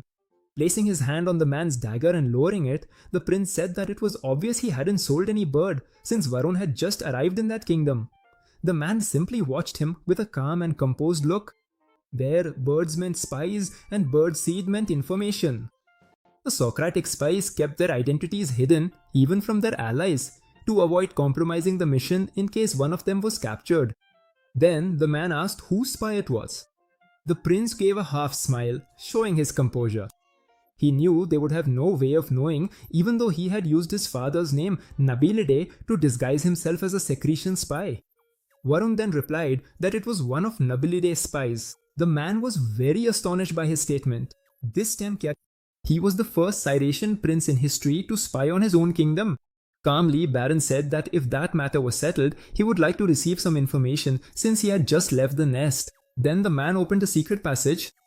He told the young man to follow him as he walked. While Baron was carefully observing the tunnel, the man said that they would often meet there and that Baron could call him White Falcon. The young man replied that he could be called Red Swan. The man then said that he would surely remember that name. They arrived at a place full of books and the man asked what kind of information he was looking for. Baron said that he was looking for an item and some information. Then the man informed him that it would cost 8 furanos. He pointed out that the payment was in advance, which surprised the prince. Baron thought that the man didn't even know what kind of information he was looking for and wondered if he was trying to confuse him. The man replied, even without being asked, that they charged a fee in case he was wondering. Then he handed the young man an object and some information. Baron took the paper, opened it and began to read, asking if White Falcon was sure that was the correct location. White Falcon then said that it was the only place that met his request. The prince thanked him for his help. When Baron was about to leave, the man told him to be careful. This caught Baron's attention as the man did not seem like someone who cared about the well-being of others. The falcon then said that it was not exactly the safest place. Then, the prince, opening the door, agreed with him. Of all the dangerous things in this place, I am sure that nothing is more dangerous than you, White Falcon, thought Baron. The prince then continued his journey in search of his desired destination. Near the bridge he needed to cross, there was a group of people. Baron wondered what they were doing there and tried to go unnoticed. But then his horse got frightened by something. The prince tried to calm his horse, which seemed inexplicably frightened. A man from the group approached the young prince, explained that the dead were setting out on their final journey, and asked the prince to wait a moment if he was not in a hurry. The prince, not immediately understanding the meaning of the journey of the dead, looked at the river and realized that it was a farewell ceremony. Dismounting from his horse, the prince said that he could wait because he did not want to disturb the final journey of the departed. Every nation has its own way of bidding farewell to the departed. The Syrians, for example, believe that souls leave the world in red flowers carried by the river. It is said that crossing bridges while the flowers are passing by diverts the souls from the proper path. In his homeland, Secretia, they place sinister flowers on the graves to mourn the dead. The white petals of the sinister flower wither at dawn and bloom in shades of purple under the night sky. They serve as a reminder that the living and the dead, like day and night, will always remain apart. This rite brings closure to the people of Secletia as they bid farewell to their loved ones. Baron waited patiently for the entire rite to conclude.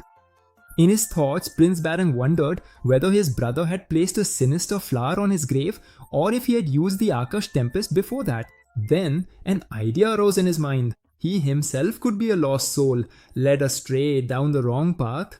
The man who had asked the prince to wait for the rite thanked him for his patience and told him he could now continue on his way. The young prince simply watched without saying a word. He mounted his horse thinking that the past did not matter because now he was the prince of Tyros. Then the prince removed his hood and told the man that the souls could now travel peacefully and that they should rest in peace. The man was astonished to see the prince's face. The prince then continued on his way, crossing the bridge.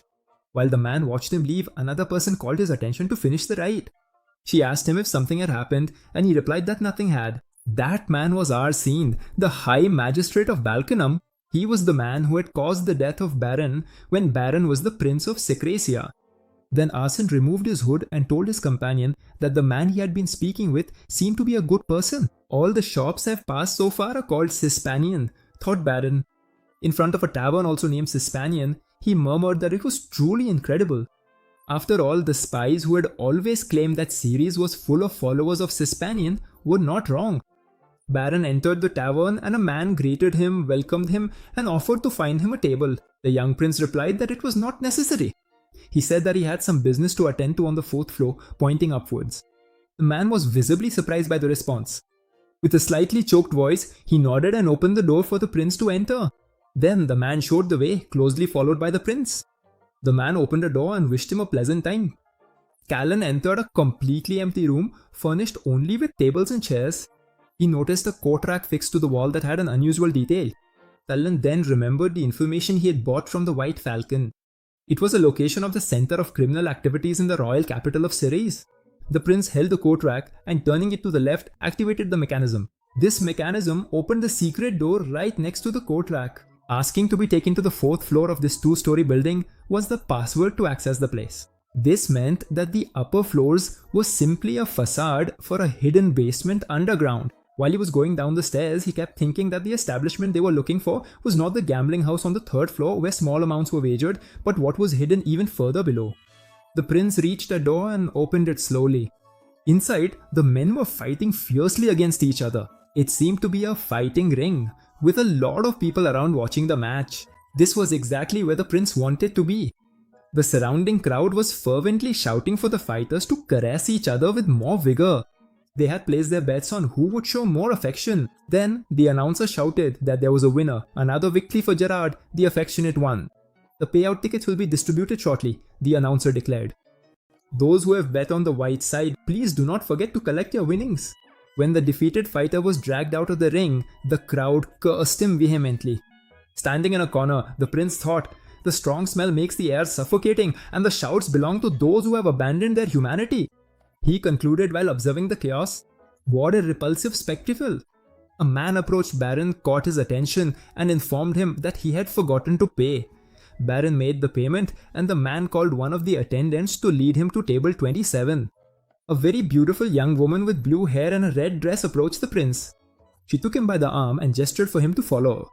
The prince wondered if he would have trouble speaking. The young woman then turned around and Kalyan managed to notice her ear. The prince was astonished because her ear was mutilated. It doesn't seem like they wear these clothes by their own choice, thought the prince. And the tracking collars on their necks, he observed. He was lost in thoughts about how they were kept under constant surveillance. Then the young woman nudged him with her elbow. She pointed at him and then at a tray as if asking whether he wanted to place a bet. Baron searched his pocket, thinking that he probably ought to make a bet. I'll play along as well until I get what I came here for, he thought, placing his money on the black side of the tray. The rules were simple in places like this. Money was bet on the fighters and the winning side received double. Bet 3 and you walk away with 6. If you bet 6, you'll get 12, and so on with enough winnings. Next, the winner of the 10th fight of the night was announced. Pantheon of the Steerax. Once again, the announcer stated that the payout tickets would be distributed shortly. Those who bet on the black side, don't forget to collect your winnings. Everyone was amazed because Baron's 3 florins had turned into $15.36. People looked at that amount of money on the table and whispered among themselves. Baron then thought that they weren't there for the money. The final fight of the night. Win 4 times more, that's right. The special fight that everyone was waiting for, announced the announcer. On the white side shone the furious Hammer, and on the black side, the stubborn challenger, the unbreakable one. The prince was very surprised to see who the challenger was. In a memory, Kalyan saw the man say that he was a fighter in the arenas, forced to spill the blood of others for money until his younger sister died and that changed his fate. Then the announcer shouted, "Ladies and gentlemen, I present to you." Meanwhile, the man seemed to be warming up for the match. "Do you want to be a knight, Kenny?" someone asked. He replied with his hand on his chest, "Not a knight, my prince, but a sword. My wish is to be your sword." Baron remembered his last moment in life when he told him to grab his sword and not give up. Then Kairi was announced in the ring and the announcer called him the Demon Eye. Quickly, the young prince took his coins and placed them on the tray. He shouted, saying that he would bet everything on the black side. The assistant was shocked by his decision. The whole place was amazed that he had bet everything he had on that man. People wondered whether he was stupid or just completely mad. He simply smiled as if he knew what he was doing. Then the announcer shouted, "With 0 victories, Kairi has yet to win in the arena. Will he rewrite his story today?" Someone asked the young prince if he was sure he wanted to throw away his money like that. It was a tall, blonde man sitting a little ahead who turned towards Baron. The man told him to place his chips on another fighter because the one he had bet on had never won a single fight. Then Baron asked the attendant beside him if she had already counted his chips. He confirmed once again that his bet was on the black side and asked her to verify it. Then the man got a bit annoyed and said he was only trying to warn him that it was not his money that was at stake. "The furious hammer rarely lets his opponents walk away unscathed," said the announcer. While the whole crowd cheered wildly, Kairi watched the newcomer who had bet everything he had on him. While warming up for the fight, Kairi's opponent declared that another rookie would end up starving. Because of a half-breed who refuses to give up the ring, the two fighters faced off and the start of the match was announced. Before their chains touched the ground, Kairi's opponent quickly leapt towards him. The furious hammer immediately began his attack and Kairi defended himself to protect his head. While Kairi was defending, a new attack came from the left. However, Kairi also managed to block that blow, protecting himself. The quick and furious hammer taunted, claiming Kairi was too slow, and kicked him in the stomach, sending him flying backwards and making him spit out strawberry juice.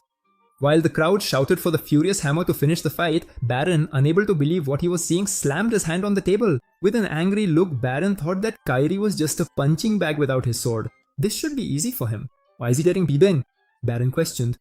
Kairi tried to land a punch, but his slowness allowed his opponent to mock him. Raging Hammer retaliated with a powerful punch and ordered Kairi to surrender. Raging Hammer kept hitting Kairi mercilessly, declaring that this would be his end. As Raging Hammer was getting ready to deliver what looked like the final blow, Baron stood up from his chair and shouted, calling out to Kairi and grabbing his attention. Baron then shouted at Kairi to drop his shoulder. Moments before the blow landed, Kairi heard the instruction, but he didn't understand why. So when the blow was just about to hit him, Kairi dropped his shoulder and dodged Raging Hammer's powerful strike. He kept crouching down as if to gather momentum. Kairi readied his fist to strike his opponent. Baron, satisfied that Kairi had managed to dodge it, watched closely. Then, Kairi punched Raging Hammer in the stomach with all his might. Kairi kept hitting his opponent relentlessly, not showing any signs of tiredness. With great force, Kairi struck Raging Hammer in the face, breaking his teeth. Raging Hammer then fell to the mat after Kairi's powerful blow. All the spectators of the fight were stunned, as no one expected Kairi to win that match. Then people wondered if everyone had really seen it, because it seemed like a mirage. Kairi had defeated the dreaded Raging Hammer. Next, the announcer declared Kairi's victory. All the gamblers were furious with Raging Hammer, since the vast majority had bet on him. Looking at the crowd, Kairi spotted the man who had given her the advice to win. The young Prince Baron was very pleased with Kairi's victory. But even before Kairi could celebrate her victory, a man approached from behind and asked her to come with him. Baron then turned towards the man who had approached Kairi and noticed that he was a tall, very strong man with dark hair. The man said that someone wished to speak with Kairi. Kairi accompanied the man, who led her to a room. Seated on the sofa, a man praised Kairi for having won so much money with just 3 coins, while the man who had brought her there stood guard at the door. As the guard at the door slowly drew his sword from its sheath, the man on the sofa continued to emphasize the large sum of money. With a wicked smile that revealed a gold tooth, the man on the sofa declared that a girl like Kairi should not be handling such a large amount of money. Baron then gave a slight smile.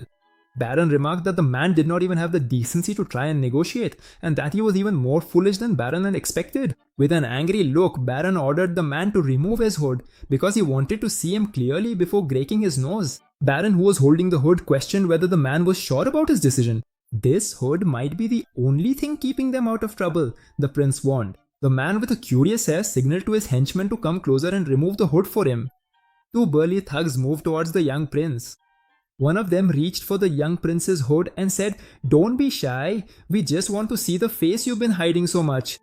However, the hand that was reaching for the hood was quickly intercepted by a dagger. With the dagger in hand, Baron, after the attack, asked the thug, "Shouldn't people in your line of work be a bit quicker? Where's your instinct?" The boss, surprised by Baron's skill with the dagger, said that he needed more time to arrange the money. Baron, twirling the dagger, told the boss to keep his gold. In exchange, he would take Kairi and point the dagger at the boss. The boss argued that his master would not be pleased because the boy, Kairi, had just started earning a living. "You're mistaken if you think I'll accept this ridiculous proposal," the boss thought. "Maybe you know how to handle yourself in a fight, but here we have the advantage in numbers," he concluded, watching the young man. Meanwhile, Baron kept his dagger pointed at the boss. The boss declared that he would not hand over Kairi. Suddenly, something approached him and startled him. The boss's stable was cut and part of his trousers as well. The young man then said, "You can keep the gold for your life." With the dagger in hand exuding mana, Baron asked the boss if he had his attention now. The boss, overwhelmed by fear and desperation, asked if that was the aura of a sword. He pointed at a thug and shouted at him to get out of there and bring Kairi. Kalyan hoped he wouldn't have to repeat such a demonstration because, as expected, Kalyan's body couldn't withstand the force of that aura for very long. Soon, the thug who had gone to fetch Kairi returned, announcing a problem. The boss, still with his trousers torn, asked what the problem was. The thug explained that Kairi would not leave Jinnah behind. The name Jinnah seemed to awaken something in Kalyan's mind. Then he remembered a conversation he had with Kairi when she was still in his body. Kairi had said that her sister had chosen death when she left the lodging. She regretted having failed her in the end. Kalyan patted the boss on the shoulder, indicating that he knew what to do. The boss, desperate, shouted at them to bring the girl as well. However, Kalyan declared that he would like to go and fetch her personally. While the boss assured him that no one would bother him on the way, Kalyan extended his hand. The boss did not understand the meaning of that gesture. Kalyan, with a mocking air, told the boss to refund him the 3 florins and the entrance fee. Outside the establishment, Kalyan and his horse were waiting, while Kairi and Jinnah were a little behind them. Jinnah seemed quite frightened, not understanding what was happening. Kairi then hugged Jinnah to protect her. Kairi thanked Kalyan for getting them out of that place. Kalyan did not say anything, he simply glanced out of the corner of his eye. Kairi said that she did not know why Kalyan was helping them while something was approaching quickly. In the blink of an eye, Kalyan took off his coat and covered Jinnah, saying that with it, they could let their guard down. He said that he didn't want to harm them. Kairi got very frightened upon seeing the young man without his hood covering his face, as she had recognized that it was Prince Kalyan. She bowed her head slightly, apologizing and saying that they should have recognized him earlier. Kalyan placed his hand on Kairi's shoulder and told her to lift her head. He added that it was not necessary for them to bow before him. Half-elf siblings without a single coin in their pocket. Kalyan could imagine the kind of past they had endured. In the previous timeline, Kairi had not been able to protect her sister. You tend to expose your shoulders in a fight, a common habit among those who have just started training with the sword. The prince asked, "Do you wish to become a knight? Is that why you are perfecting your sword skills?" Kairi replied that she did not aspire to be a knight, but rather a swordman to protect everyone. The answer surprised the young prince. Kalyan then handed a sword to Kairi and explained that in order to become the sword she wished to be, she would have to serve him as a shield. This was the condition for Kalyan to teach her the art of the sword, and Kairi should seek him out once she had made her decision. Kairi asked why the prince was being so kind to them. With a slight smile, Kalyan replied that he needed a sharp sword. However, in his thoughts, Kalyan felt that the least he could do was to thank his old companion. Meanwhile, Tenangshan Street was deserted because it was already late at night. There was the office of the Association of Magicians. Mansil read the report from the magician who had been sent to the cavalry's operation. The prince is worried about Pelyun and has asked us to keep him under surveillance. Pelyun had found a cut rope at the last banquet. Manasil finished reading as he set fire to the letter. As the letter burned, Manasil watched the flames, wondering how his apprentice knew all that. At that moment, Prince Kalyan arrived, sweaty and with his clothes all wrinkled. With a relieved smile on his face, he announced his arrival. The wizard Manasil looked him up and down, noticing his conditions. "Did you get into a fight, your highness?" the wizard asked. The prince sat down and replied that a few unexpected things had happened. While the wizard went to prepare some tea, he remarked that the young prince seemed to have had a hectic day. "It was a long day. I gathered information and also set a trap along with Dwasi." As he stretched, the prince wondered why the wizard seemed so worried and not simply impressed by what he had managed to accomplish in such a short time. The wizard simply watched him while preparing the tea. When the prince saw how the wizard was making the tea, he was amazed. Everything was done with magic. At last, he was in the office of a real wizard. The wizard noticed that Kalyan was elated and asked him if he was expecting some kind of magic potion with an eyeball inside. The prince replied, "Almost." As he finished answering the wizard's question, Kalyan looked at the table and saw a blunt dagger, commenting that it didn't match the decor. He looked more closely at the dagger and something caught his attention. It was the dagger he had acquired earlier. The wizard then asked what the prince's dagger was doing there. With a tone of surprise, Kalyan said that it shouldn't be there. Suddenly, the dagger began to fly, startling him. Then, the dagger flew towards the prince's chest. With the dagger almost hitting him, Kalyan realized it was too late to escape. The wizard simply watched everything with his arms crossed. The wizard then remarked that even with such a weak body, Kalyan had been truly quick. The prince managed to dodge by using the aura of his own dagger. Before the dagger touched the ground, it flew upwards as the wizard explained that it was a magical artifact created by Suspanian. It reveals a copy of the opponent's hidden weapons, concluded the wizard, holding the dagger. A sort of warning, don't you think? Asked the wizard. The prince was gasping for breath because using his mana was always painful. Kalyan thought that this must have been just a test and he had acted hastily, doing more than was necessary. The wizard asked how that could be more than necessary if Kalyan didn't even know how to properly hold a sword. The prince remained seated on the sofa with his hand on his chest, still gasping for breath. Then the wizard touched his shoulder and began to talk about the day they first met. The meeting with the prince hadn't gone as he wished, but the wizard knew that little by little things had started to become strange. The wizard showed conversations he had had with the king, in which the monarch mentioned that the nobles were amazed by Kalyan's change, and also conversations with the queen, who said that upon discovering he had been poisoned, Kalyan showed more desire to live than fear of death. That feeling could only belong to someone who had already shed a lot of blood, quoted the wizard. Moreover, the wizard already knew that an incident would occur during the cavalry's performance. The wizard asked if the prince could explain everything to him. As the healing magic sped up the regeneration of his body, the prince felt a rapid improvement. During his recovery, Baron asked if the wizard was suspicious of him, but soon concluded that the man was simply trying to build trust. Baron struck the table with his hand and declared that he was not Kalyan. He revealed his real name was Baron Secretia. The two men sat facing each other. The wizard asked the Baron to first confirm whether the real Prince Kalyan was dead. Baron shook his head, explaining that it was not exactly like that. At first he had doubts, but now he was sure that Kalyan was still alive and could feel his presence. The wizard then recalled that on the day they met, Kalyan had said that the throne was not what he desired.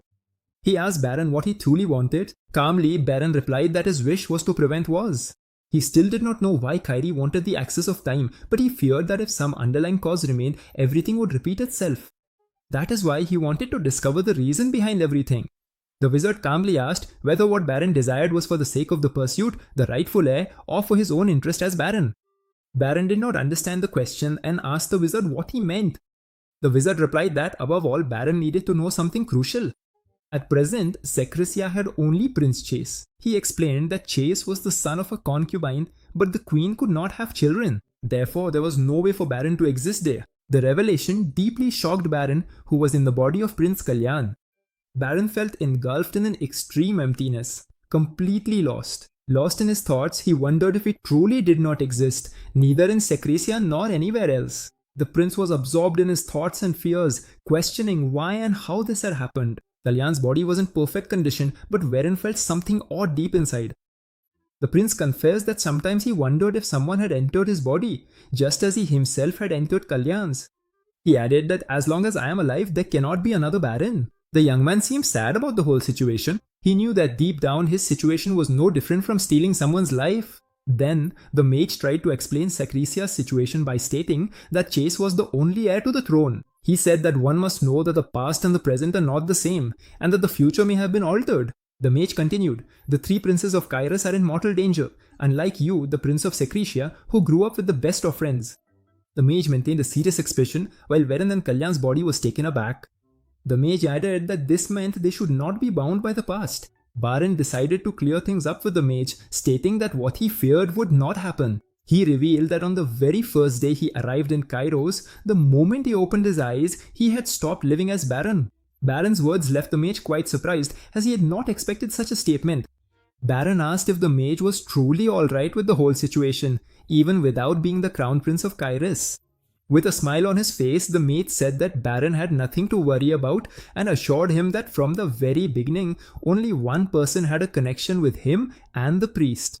Once they were mounted on their horses, Baran wondered if the mage had known about Arkush Tempest from the very beginning.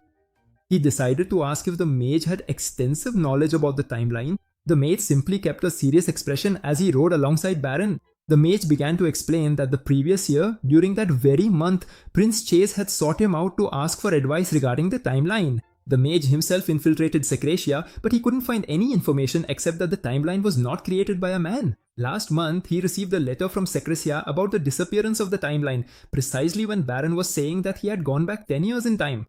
Baron was surprised to realize that he had traveled through time at the very moment the timeline disappeared. Baron suggested that perhaps this was the reason for the disappearance.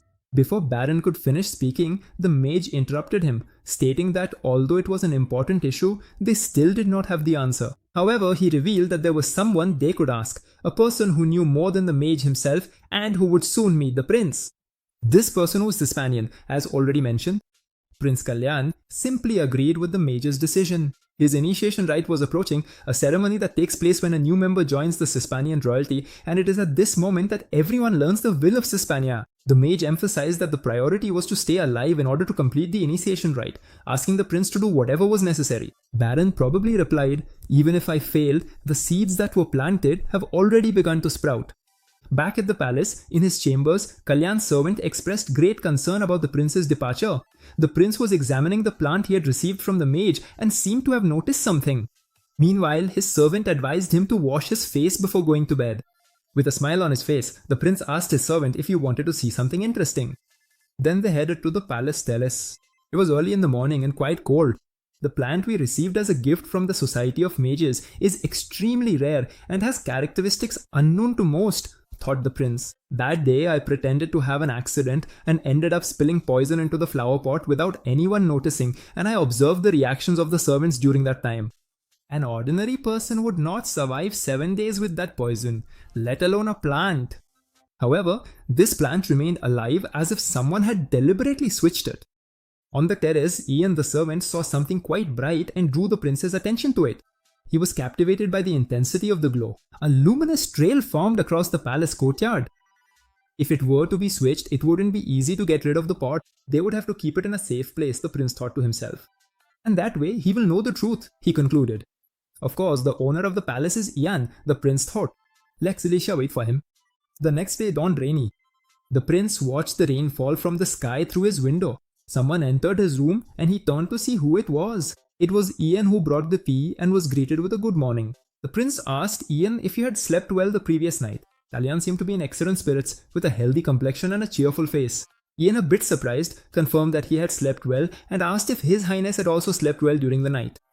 Placing the tea tray on the table, Ian remarked that it was a bit odd to hear the prince ask about his sleep first, and added that Kalyan had woken up early that day.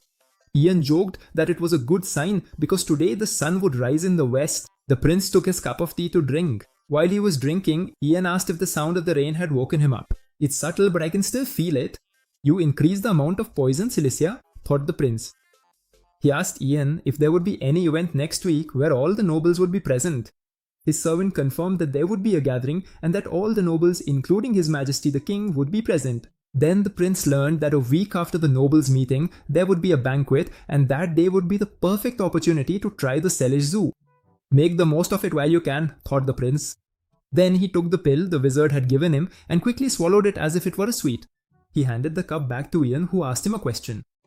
Ian wanted to know if the prince had been eating in the past few days, and Kalyan replied that he had only been taking nutrients. The prince, who closed his pill pouch, mentioned that he was feeling weak and asked to go down for breakfast. Ian agreed and went to help His Highness get ready. The servant was surprised because the prince had drunk all the tea. Ian wondered why the prince was so worried. Already at the breakfast table, after the incident at the theatre, Planche was not present at the meal. Kalyan thought it was much better this way, so that Planche wouldn't ruin his plans. While the first prince, Randall, was drinking his wine, Kalyan commented that the roses would soon be in bloom. Randall was surprised by the comment and quickly looked at Kalyan, who simply smiled. They stared at each other for a brief moment. Randall got up from the table and left without finishing his meal. Ian whispered, asking the prince if it wasn't a bit odd to talk about roses during breakfast. Kalyan replied that it was because he saw flowers in the corridor and remembered Randall's care for the roses.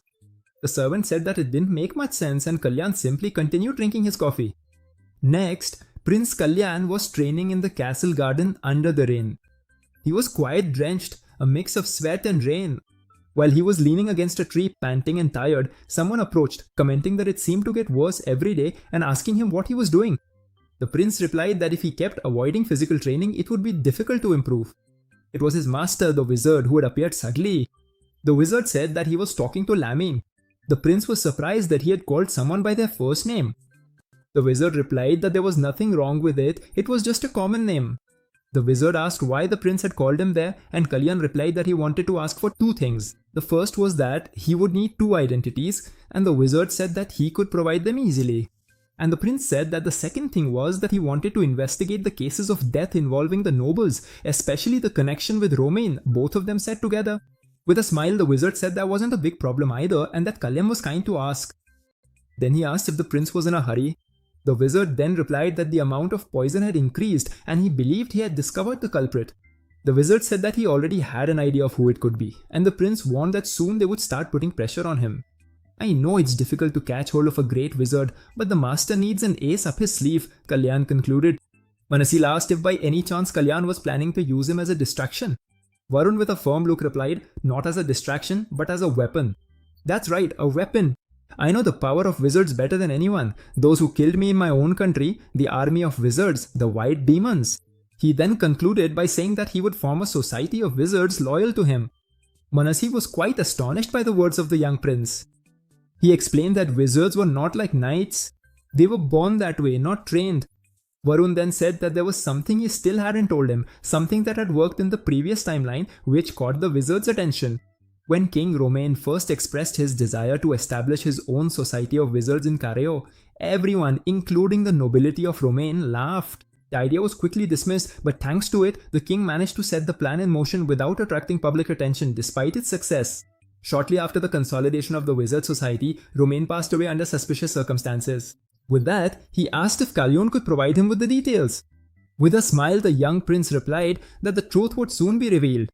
The prince advised the wizard, who was disappointed with the answer, to speak with the king, as Kalyan suspected that the monarch had many worries on his mind. The prince assured the wizard that he could be at ease. Kelechi is bound to make mistakes and will be forced to negotiate, declared the prince. We must take advantage of this opportunity to gain an upper hand. Meanwhile, elsewhere, a maid reported, "We are applying more poison as ordered by His Majesty." Striking the table with her hand, the queen declared that she would not allow any mistakes. Rumors are spreading among the people. I dislike this kind of gossip, or must I keep facing this nuisance? Asked the queen. Trembling with fear, her maid replied that she would knock. As they were talking at the table, a man approached her. The queen remarked that she had no other choice since her disobedient son refused to fulfill his responsibilities. It was Plange who approached the queen and he seemed angry. He said that the queen was interfering and that he had come there to make it clear. The queen replied that his opinion did not matter in this matter as he had not taken any steps to make his future more promising. Dramatically, the queen said that unfortunately these were the pains of motherhood. If she had to give her best for the sake of her son, so be it. Then Plange clenched his fist in great anger. He quickly turned his back on his mother and left her presence. While taking a sip of tea, the queen thought that he was too fragile and that her path to the throne would be free of competitors. Then came the day of the move. It was a very beautiful day and someone was humming. Someone is in a good mood. "You've been singing all day," said Kaivi. "Are you that excited?" "We are finally going to the royal palace and that means we will be able to see the prince again," replied Gina. Kairi asked if she liked him and Gina said that the prince was amazing and that she could hardly wait for tonight. Meanwhile, at the palace, the tailor and his assistants were preparing the prince's outfit. Ian was putting the finishing touches on the outfit and reminded that the prince had to be at the banquet in an hour. The prince said that he needed Ian to do something for him. The young man thought that it was time to put an end to this game. The weakest and the youngest had been forced to drink and ended up poisoning themselves, but now he would refuse with grace and courtesy. Upon entering the banquet hall, the vassal announced the arrival of the prince. He and the queen exchanged a brief glance. Now it was time to start a new wave of changes. Meanwhile, Ian, mounted on his horse, was riding swiftly. In his mind was the prince's request, who had asked him to deliver 2 letters, one to the Arcane Enclave and another to Master Alan, and that he should deliver to the Enclaves first before visiting his master. The prince had said that he would take care of himself and that everything would be fine. Ian was a bit anxious about this as it was not the first time the prince had behaved in this manner. While Ian was finishing his thought that he was worrying for no reason, the scene shifted back to the banquet where a glass of wine fell to the floor. This surprised everyone present, especially the king. Someone collapsed on the floor in front of the queen. Meanwhile, at the enclave, a woman with purple hair told Manasil that all the records he had requested were there. The official documents themselves are enough to review, said the woman. She was Yuria Siren, head of the Cyragian Arcane Enclave. But to think that something so important was kept secret from the public, I don't think the nobles had any other choice, said the mage. The lesser houses wouldn't dare make enemies of House Roman, Yuria concluded. It was to save their own necks from unfortunate accidents. Then Uriah asked Manasil if he had any idea what Prince Kalyan intended to do with that information. Manasil fell into thought for a moment before replying. Suddenly, the door burst open and a voice called out to Madame Yuria. It was Ian who arrived, out of breath and sweating from the rush. Seeing that both recipients were present, he seemed relieved. Ian handed Prince Kalyan's letter to Manson. While Manasil was reading the letter, Ian handed the second one to Yuria. Manasil stood up quickly, grabbed his coat, and asked where that night's banquet would be held. Ian, surprised, asked where Manasil was going and suddenly reminded him that he would need an invitation.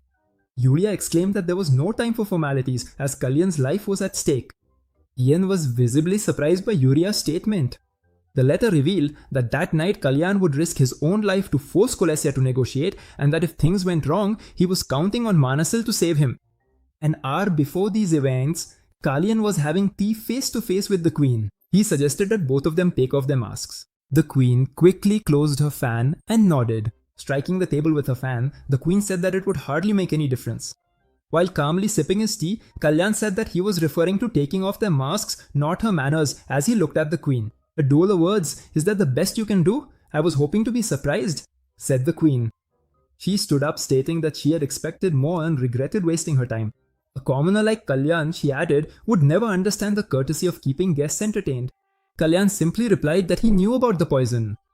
Kalyan placed the cup on the table and said that he had already had enough and couldn't imagine savoring it. Then the queen pretended not to understand and asked what he meant. With a smile on her face, the queen said that Kalyan's joke had not had the desired effect. Kalyan told her not to worry because he had come prepared. There were other ways, he said, to sharpen his weakened mind. He said he wondered what he should risk to make sure she behaved herself as he picked up a vial. The only valuable thing I have is this strong heart, so I decided to take the risk. Kalyan showed her the bottle he had picked up and said that the substance inside would stop the heart for a brief moment. Then the queen leaned on the table while Kalyan spoke. The prince said that neither silver spoons nor magical catalyst could detect the substance and that it did not work on him because his heart was protected by the blessing of Kasbanian. However, since the blessing could only heal one injury at a time, drinking the poison there would allow her poison to spread through his body and kill him. And if I were to die of poisoning while alone in your company, who do you think would be held responsible? The prince asked. The queen then showed her content. She laughed heartily in Kalyan's face and asked him if he thought he could threaten her with that, and told him not to imagine that he was the first enemy she had faced in such a manner. She went on to say that the world knew she had killed Kalyan's mother, but she preferred to remain silent. What made him think that this time would be any different? Hearing these words enraged the prince. Kalyan then asked the queen what he should do with her. The queen, with a smile on her face, told him to feel free and do what he had to do. So the prince agreed and drank the tea. He drank it all in one gulp and the queen simply watched. With a mischievous smile on her face, she called him a fool and asked who would dare to blame her. Not even Romain himself could bend me to his will, said the queen, smiling. There was nothing in Carriage that I could not have, including the queen's throne, she thought. And with time I removed whatever was in my way and soon got everything I wanted, but there was only one thing left that I lacked. There was still something that was mine, thought the queen as she looked at the king. At the moment the start of the banquet was announced, someone began to cough. The queen watched the scene with hidden amusement, thinking that now, finally, only he was left. Suddenly, Prince Kalyan collapsed to the ground, spitting out strawberry juice. Everyone present at the banquet was alarmed at the sight and stood up to offer help. They cried out for a priest to be called. Behind the fan, the queen displayed a malicious amusement. Kalyan lay collapsed right at the queen's feet. Despair took hold of everyone and many questions hung in the air. Was the drink poison? Had he been poisoned before the banquet? Who had he been with before arriving? At that moment, a man demanded silence from everyone, warning that otherwise they would face death. The queen felt victorious because no one dared to accuse her openly. The king ran towards Kalyan. Holding the prince in his arms, he begged him to hold on. Kalyan then called him father, which surprised the king. The king remembered the day Kalyan's mother passed away. She had asked him to protect her son. Kalyan tried to say something, but his voice failed and he simply pointed. The king seemed to understand what the prince wanted to say. The queen declared herself shocked by such a shameful incident in the palace and said that she could not stay there and that she would return to the palace of Jisaya. With the prince still in his arms, the king with suppressed anger questioned how she dared to do such a thing to his son. Then he shouted out loud the name of Queen Kolesi. Everyone was shocked because they had never expected to witness such a scene. The queen turned towards the king with a look that had shifted from happiness to astonishment. Then several whispers began. Some said that the two had been together before. Others wondered if she had poisoned him, and many claimed they would not be surprised if she had. The queen gripped her fan tightly. She covered her face with the fan and said she did not know what they were talking about, asking whether the prince did not already suffer from a chronic illness. The king in great anger replied that she had been present when Freya died, and together with all the knights he affirmed the same. He recalled that she had said Freya had passed away due to an illness. "Seleshe, even if it is true, you will be to blame," said the king. The queen questioned who could guarantee that he had always been healthy, because no one there would believe it. With a slight smile on her face, she continued, "Perhaps the princes who gather every day for breakfast know about Kalyan's health. Maybe you should ask them about it," said the queen. The king ordered her to stop. In a mocking tone, she claimed to be simply concerned. Amidst all this confusion, our son is only getting worse. The king, consumed by fury, drew his sword and asked her how she dared to say our son. Someone murmured that of all people, she should not be the one to say that. The queen's expression changed drastically. Blanche continued to insist that Kalyan was fine and that she had never noticed anything wrong with him. At least that was what she had perceived since the last time they met. At that moment, the queen became furious with Blanche. The doors opened and the arrival of the priest was announced. The queen took the opportunity to return to the Aegea palace while the king asked the priest to heal the prince. Just as the priest was preparing to use his magic to heal him, a protective barrier appeared around the prince. Someone appeared right behind the priest and stopped him from using his magic. It was the wizard Manasel who arrived sweating and said, "Do you want him to die?" The wizard then said that it would be better to simply kill him. The king, furious, asked him what he was doing and insisted that Kalyan needed urgent treatment. The wizard explained that the prince had a circle in his heart. If a wizard circle came into contact with sacred power, no matter how lucky he was, his heart would explode and the person would die. Kalyan coughed incessantly, writhing on the ground. The king asked, "If sacred power doesn't work, what shall we do? Is it possible with magic?" The wizard replied that if it were a healer with the power of nature, perhaps there would be hope, but with magic it was impossible. The king then ordered him to quickly find a solution for the prince's suffering. The wizard recalled a specific moment from his life. He remembered a scene that had frightened him deeply. A man was kneeling, bleeding from the mouth, just like Kalyan now. The man in agony questioned the reason for his condition. In the present, the wizard Manasel was holding Prince Kalyan's head. He sat on the ground, resting the prince's head on his lap. Kalyan, with blurred vision, looked at his master's face and asked, "Why are you making that face?" Manus thought to himself that he had never imagined he would use that spell again in his life. In his mind, he saw himself using the same magic on that man from the past, telling him that the magic would take away his pain and calling him stubborn. Days went by, and on the streets, people moved about as usual. While a couple was walking, a leaf flew towards them. The leaf struck the man's face, startling him. When he looked up, he saw countless leaves floating. All of them carried written petitions demanding the truth be revealed about the Carcelaria family, who were responsible for the deaths of 37 people. The Carcelaria family found themselves at the center of a scandal. Suspicions that the queen had tried to poison Kalyan, along with the cruel acts of the Carcelaria family, came to light, causing great outrage. No one dared to associate with the prisons, as any misstep could drag them to the same fate. The king himself pointed to Queen Seleshes as the one responsible for the poisoning. "To think that the queen is a murderer!" exclaimed the people. The enraged population defaced the kingdom's walls, demanding the removal of Queen Khaleesi. The wizard Manasel recalled that Prince Kalyan had said that to establish a troop of wizards, they should take advantage of the moment when Khaleesi was in disgrace. While the king was reading what seemed to be a letter from the prince, he appeared very thoughtful. The king was surprised because Kalyan had the same idea as him to create a troop of wizards. Standing in front of Kalyan's bed, Queen Khaleesi said that the association of wizards must be quite busy. With her face partially hidden by a fan, she asked when they'd prepared something like this. Kalyan pretended ignorance, claiming that he had no idea what she was talking about. The prince added that thanks to her, he had been able to rest for a long time, which annoyed her because for someone who had been between life and death, he looked remarkably well. He went on to say that he had almost crossed over to the other side. Panting and sweating a lot, Kalyan said that because of his condition, it would be difficult for them to have a long conversation. "If you have nothing else to say, I'll rest," the prince concluded. The queen, feeling nervous, asked him what he thought about negotiating one by one. Kalyan replied that she should have said that a week ago as the situations had changed. However, he said that he would listen to whatever she had to say. Then, the queen proposed that if he claimed the accusations were false, she would not object to what he had prepared. The prince laughed heartily at her words and stated that she was misunderstanding the situation. While the queen hid her angry expression behind the fan, the young prince said that he did not need her permission and asked her if she had nothing else to do there. The queen gripped her fan furiously. Then she stood up, pointed her finger at Kalyan and demanded that he state his wishes. With a smile on his face, Kalyan said, "In the land ruled by the descendants of Kasbinian, how can the sound of swords be so strong?" He concluded by stating that he wanted to disband the Pable Knight's troops. This left the queen completely astonished and she asked him if he wanted to disband all of them. Able, the royal knights handed over to Keletse by Marquis Bryson. Losing them would mean that Keletse would lose half of her power. Kalyan told her to disband Pable and begin the formation of a troop of mages, adding that there were no other terms. The queen was enraged by his actions. Then, the prince called for his servant. The servant brought some papers and handed them to the queen. Ian said, "Here is the testimony that contains the seal of the oath," as he handed the paper to the astonished queen.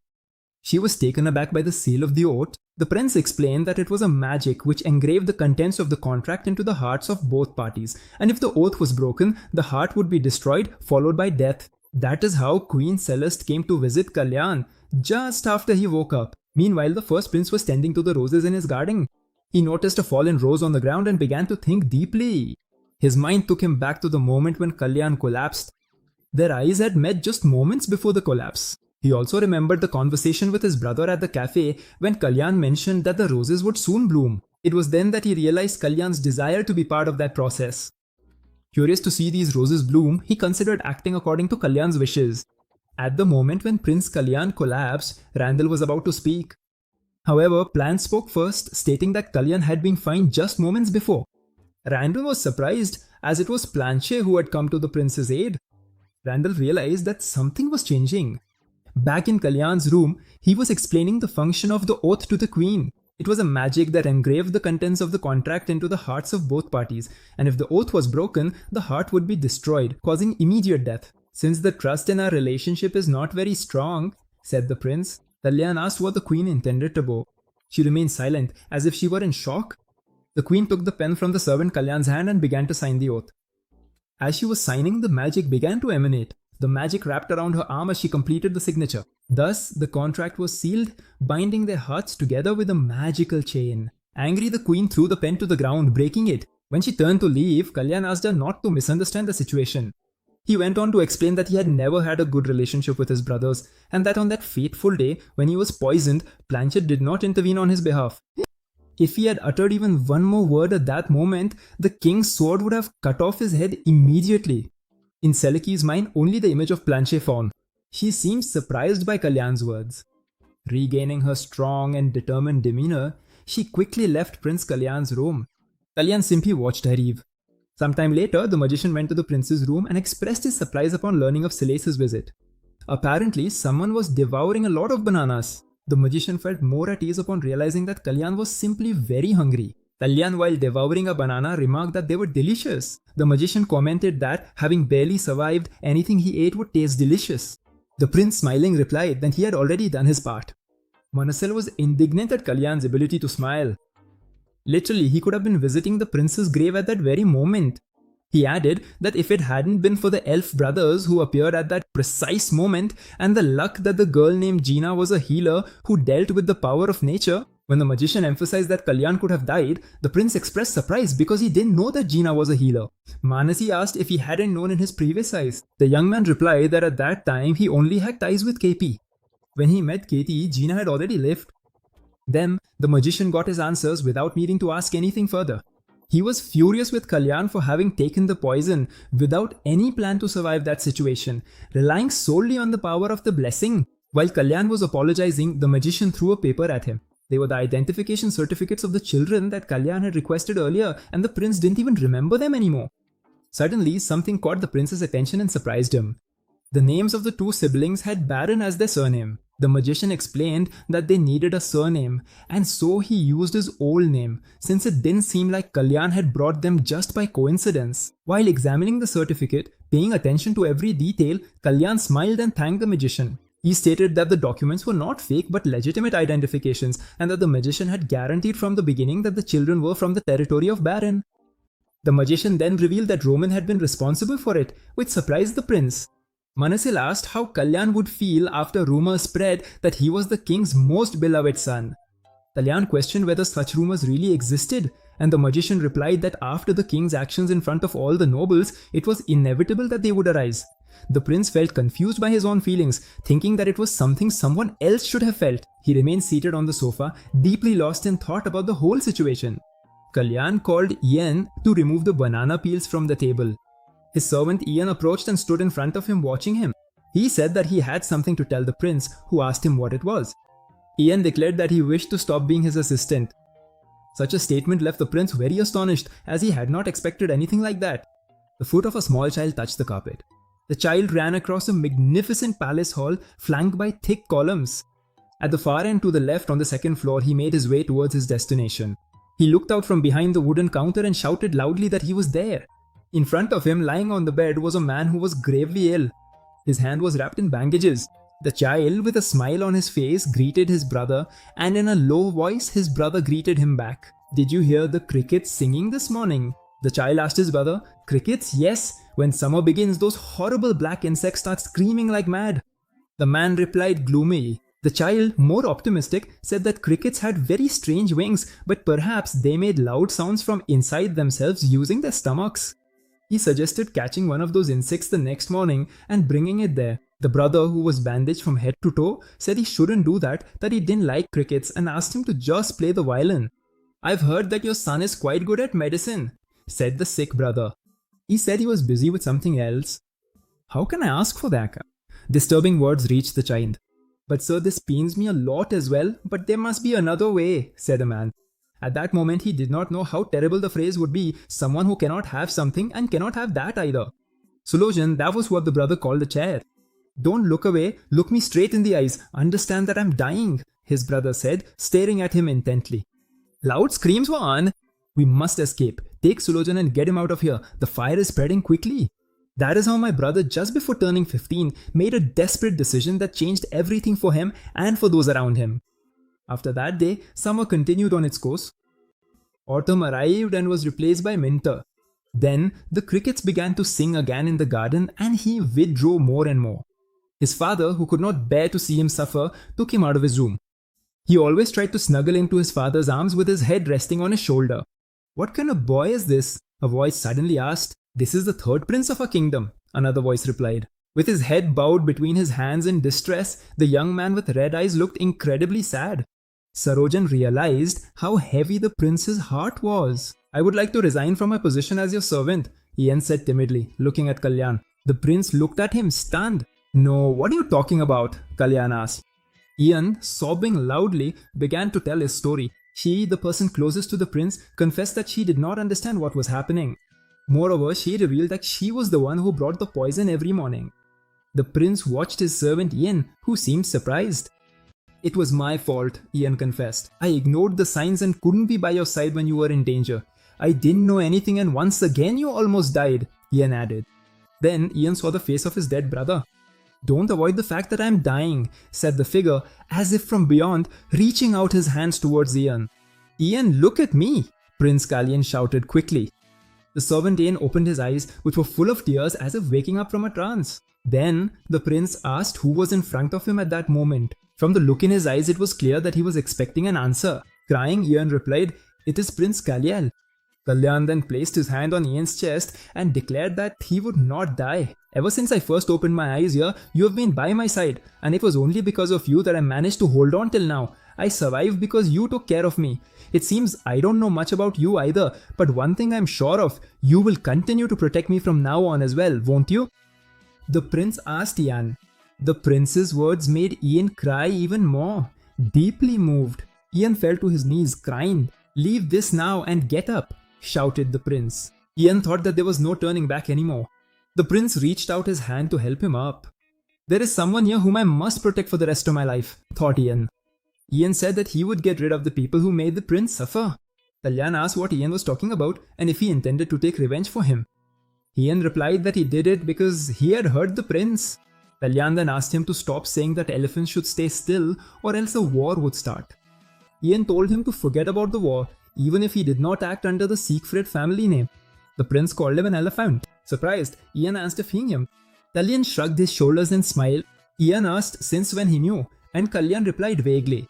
Ian said that was not something the prince should know and confessed that he hated his father.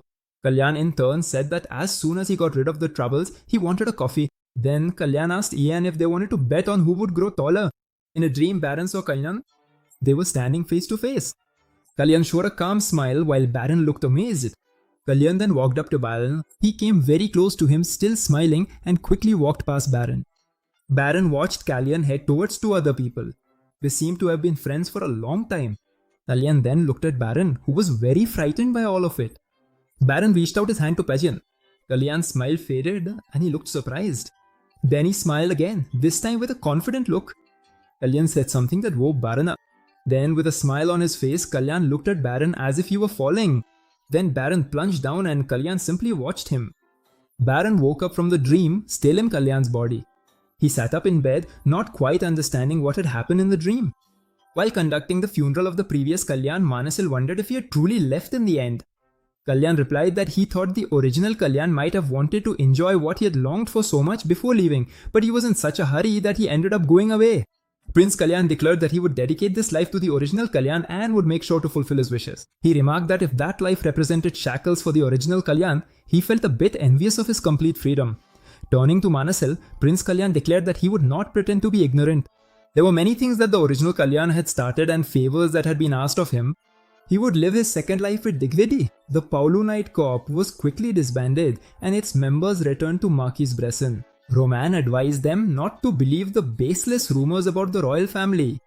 Meanwhile, King Elon announced the creation of a corps of mages. 3 months later, Ian and a maid discussed the need to call the tailor.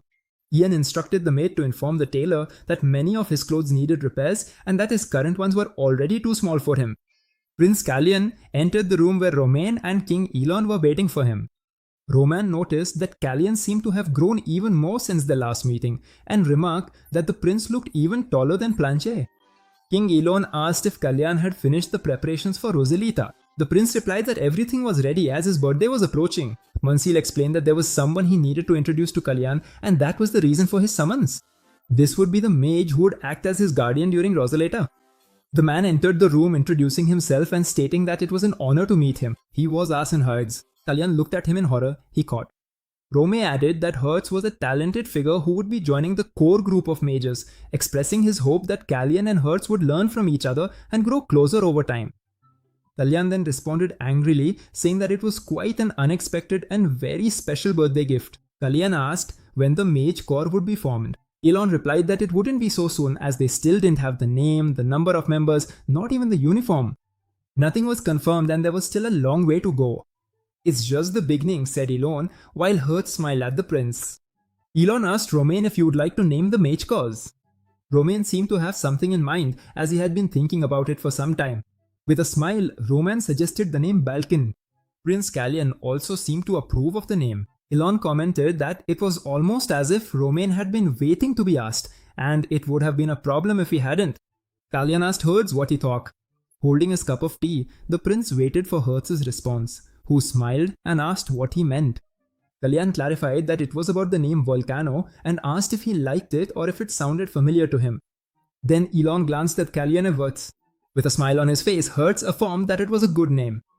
Elon put up a barrier and was surprised to hear about the past relationship between Kalyan and Hertz and asked if he should withdraw his recommendation. Kalyan replied that it was not necessary. Elon commented that if things were as Kalyan said and the prince confirmed that Hertz was the one who killed the original Kalyan, he knew that Hertz was different from his past self just as the current situation was different. However, he still felt that it was wrong to let things go without asking more questions. Meanwhile, Hertz was trembling somewhere. Kalyan approached Palun, who greeted him. Kalyan said that it had been a long time and asked Palun to make himself comfortable. Prince Kalyan apologized for hiding his name and appearing without prior notice. Palun expressed that he felt extremely honored that Kalyan had sought him out. Palun observed that Kalyan had never allied himself with nobles until then. The fact that he had visited him in secret showed consideration for the speculations that might arise. Colin declared that he would not beat around the bush and would get straight to the point. He was there to claim his reward for saving Palun's life. He asked what Palun's emporium would like to negotiate. Palun replied that he had indeed expanded his business. Recently, he had started the official trade of diamonds and was even exchanging horses with the imperial family. However, that was not the answer Kalyan was looking for. Palun admitted that he still did not have anything specific to offer in exchange. Kalyan simply smiled while looking at the Baron. Next, he asked if Palun would be able to operate something beyond the emporium. The Baron replied that with the right staff and funds, there would be no problem at all. Kalyan stated that he had the necessary staff and money, but warned that the prison would also have them. Palun then expressed that he thought only Kalyan had such resources. A brief silence hung between the two. Kalyan burst out laughing and agreed that Palun was right and that Bryson also had resources. Palun in turn observed that if Bryson had the same amount of money as Kalyan, he would not pose a problem. Kalyan revealed that they were planning to form a troupe of mages. They had enough money and people, but the challenge lay in the management. Palun then asked if that was the reward for Kalyan's life. Kalyan simply smiled at Palun. He laughed and said that he had already received it, confirming that it was the price of his life. This made Palun a bit uneasy, but he assured him that he would fulfill it promptly. The prince then reflected that his plan had worked. He should have died after turning 15, but he had changed his fate before that. Now he had trustworthy people by the side. What remained was to find Sistanian's will in his Rosalita, and Kalyan wondered why all this was happening. Upon arriving at the dance for his birthday party, Kalyan admired the celebration prepared for him and noticed how perfect everything was. Blanche was leaning against one of the pillars in the hall. The prince approached him to talk. With a smile, he went up to Planche and greeted him, saying that it had been a long time since they last met. However, Planche completely ignored him and the prince simply moved on. Planche called him Bloodshot Eyes. Kalyan looked back and saw the second prince with his usual indifferent air. The third prince, Kalyan, declared that he would no longer tolerate such treatment and that his name was Kalyan. With a smile on his face, Planche asked, "Kalyan?" Then Planche stated that he was not the Kalyan he knew. This surprised the youngkins. Planche went on to describe that the Kalyan he saw used to ride horses, wield swords, and even respond to what others said. Then, quickly approaching Kalyan, he asked him who he really was. Kalyan was very astonished by the question. He then thought that he would not be able to forget it. He was no longer the king of the Secretions, having lost his homeland at the hands of Planche, and that was not the Mad King. It was Planche who brought ruin to the Secretions. He then decided that it was better to wait until he obtained Sistania's will. With a smile on his face, he told Planche that he was speaking strangely, and continued smiling at the second prince, who simply looked at him angrily. Sometime later, the wizard who was talking with Prince Kalyan remarked that it made sense for Planche to notice the change, because even though he was a scoundrel, he was not an idiot. The young prince looked at the wizard with a confused expression. He asked, "Is Planche a scoundrel?" The wizard replied that yes, he was, and that it was no surprise. Then the prince gave a slight smile and said that was how he saw it. Kalyan added that he pretended not to understand, but Planche obviously did not believe him. Then he asked what they would do to make him believe, since the prince himself had declared that he was not Kalyan. Kalyan agreed that the wizard was right. He added that he had indeed said so while the wizard watched him thoughtfully. The wizard thought that even though Kalyan had declared he would not live as Bartroom, that promise would not be so easy to forget. Then the wizard caught the young prince's attention and handed him a ring. The wizard said that if Kalyan ever needed an old man to talk to, he would listen to him. Kalyan asked if the ring had any magic for communication. The wizard confirmed, explaining that he had infused part of his power into the ring. He warned that it could not be used in places with Sistanian power, like the castle, but that he would always respond whenever possible. The prince thanked him, expressing that he liked feeling connected to his master. Mansell asked what was worrying him and said that everyone there was a good person. With a smile on his face, his apprentice asked if the wizard really believed that. Sometime later, a man introduced himself as Commander Joran, leader of the Knights of Sigfrido. He went on to assure that his knights would protect the prince until they reached the Sisbanian nest, which was located in Siegfried territory. With irony, the prince thought that was exactly what was expected from the Knights of Sigfrido. He hadn't imagined that the protection would be so impressive. Ian, his servant, was the eldest son and young master of the Siegfried family. Ian asked if His Highness needed anything before setting off. The prince, placing his hand on Ian's shoulder, said, "I need something to drink." While Ian asked if water would be enough, the knight seemed furious. Then the servant suggested a cup of tea in case the prince did not want water, and the prince agreed. Ian went to fetch it and His Highness thanked him. The prince turned his gaze towards the knights. He simply smiled as he looked at them. The knights seemed furious that the prince was giving orders to Ian. Meanwhile, Manasil, Kairi and Gina were astonished by the prince's attitude. The mage wondered why the prince was needlessly increasing the number of his enemies. That was a unique opportunity to witness the will of Sigmund Khan Sistanian. The entire kingdom was celebrating Kalyan's birthday. Everyone witnessed the coming-of-age ceremony of the Prince of Kairis. Even Planche was present watching, although he didn't seem to enjoy it much. The queen, on the other hand, was not present. She was having tea in her loom. Next, the prince paraded on horseback among the crowd. His gaze met Manasil's and the two exchanged smiles. The prince passed through a giant gate and there the Rosalita had begun. "He had an accident before, so I am worried. Wouldn't it be better if you accompanied him?" asked the king. Calmly, the mage replied to the king that there was nothing to worry about, as he was more concerned about the prince inside the castle than outside, while placing his cup on the table. The king said that the mage was the same as always, and that was not a compliment. He asked if the mage really wasn't worried. With a sigh, the mage thought that for someone with as many worries as the king, the situation had been surprisingly different up to that point. Then, the mage answered the king's question, stating that it wasn't as if he was saying anything wrong. The king then exclaimed that it was precisely that aspect he was talking about. While riding through the forest, the prince grew curious to know how the ring worked. He tried to ask a few questions, but no answer came from the ring. Ian said he had heard that deliveries of tinsel had arrived and that the palace seemed chaotic. He suggested that they should talk so as not to get bored. The prince said that Ian was responsible for the situation he had been witnessing in the past few days and was surprised when his servant told him that he had been working hard to talk to him. Then, Ian turned to the knights and asked them to listen. He explained that the wizard had declared that Prince Kalyan had no magical talent and that, in terms of swordsmanship, he knew little about self-defense. "This means he's as delicate and precious as a flower," Ian said. "That is why you must protect him very well." The knights were very disappointed. As the young master and eldest son of the Siegfried family, Ian informed them that it would still take another 2 to 3 hours to reach Latland. When Ian asked if they should take a break, Prince Kalyan heard a noise coming from the forest and interrupted him. Immediately, all the knights drew their swords and went on high alert at the sound. Kairi and the mage positioned themselves ready to protect the prince. Upon observing the source of the noise, Prince Kalyan thought that perhaps there was no need for so much caution. Suddenly, a figure emerged from the foliage. He was running desperately, shouting for help. It was just a small elf, visibly terrified. Kalyan asked the elf's name and he replied that he was hungry. Everyone was surprised by the humility with which the prince treated the creature.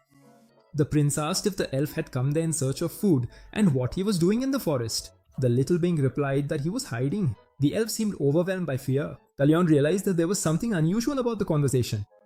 One of the knights asked what the next step would be, and Kalyan said that they should offer food to the elf. At that moment, the prince heard another noise, this time coming from among the trees. He turned towards the sound and scolded the elf, saying that he should have warned them if someone was following him. Then a man appeared among the trees, riding his horse.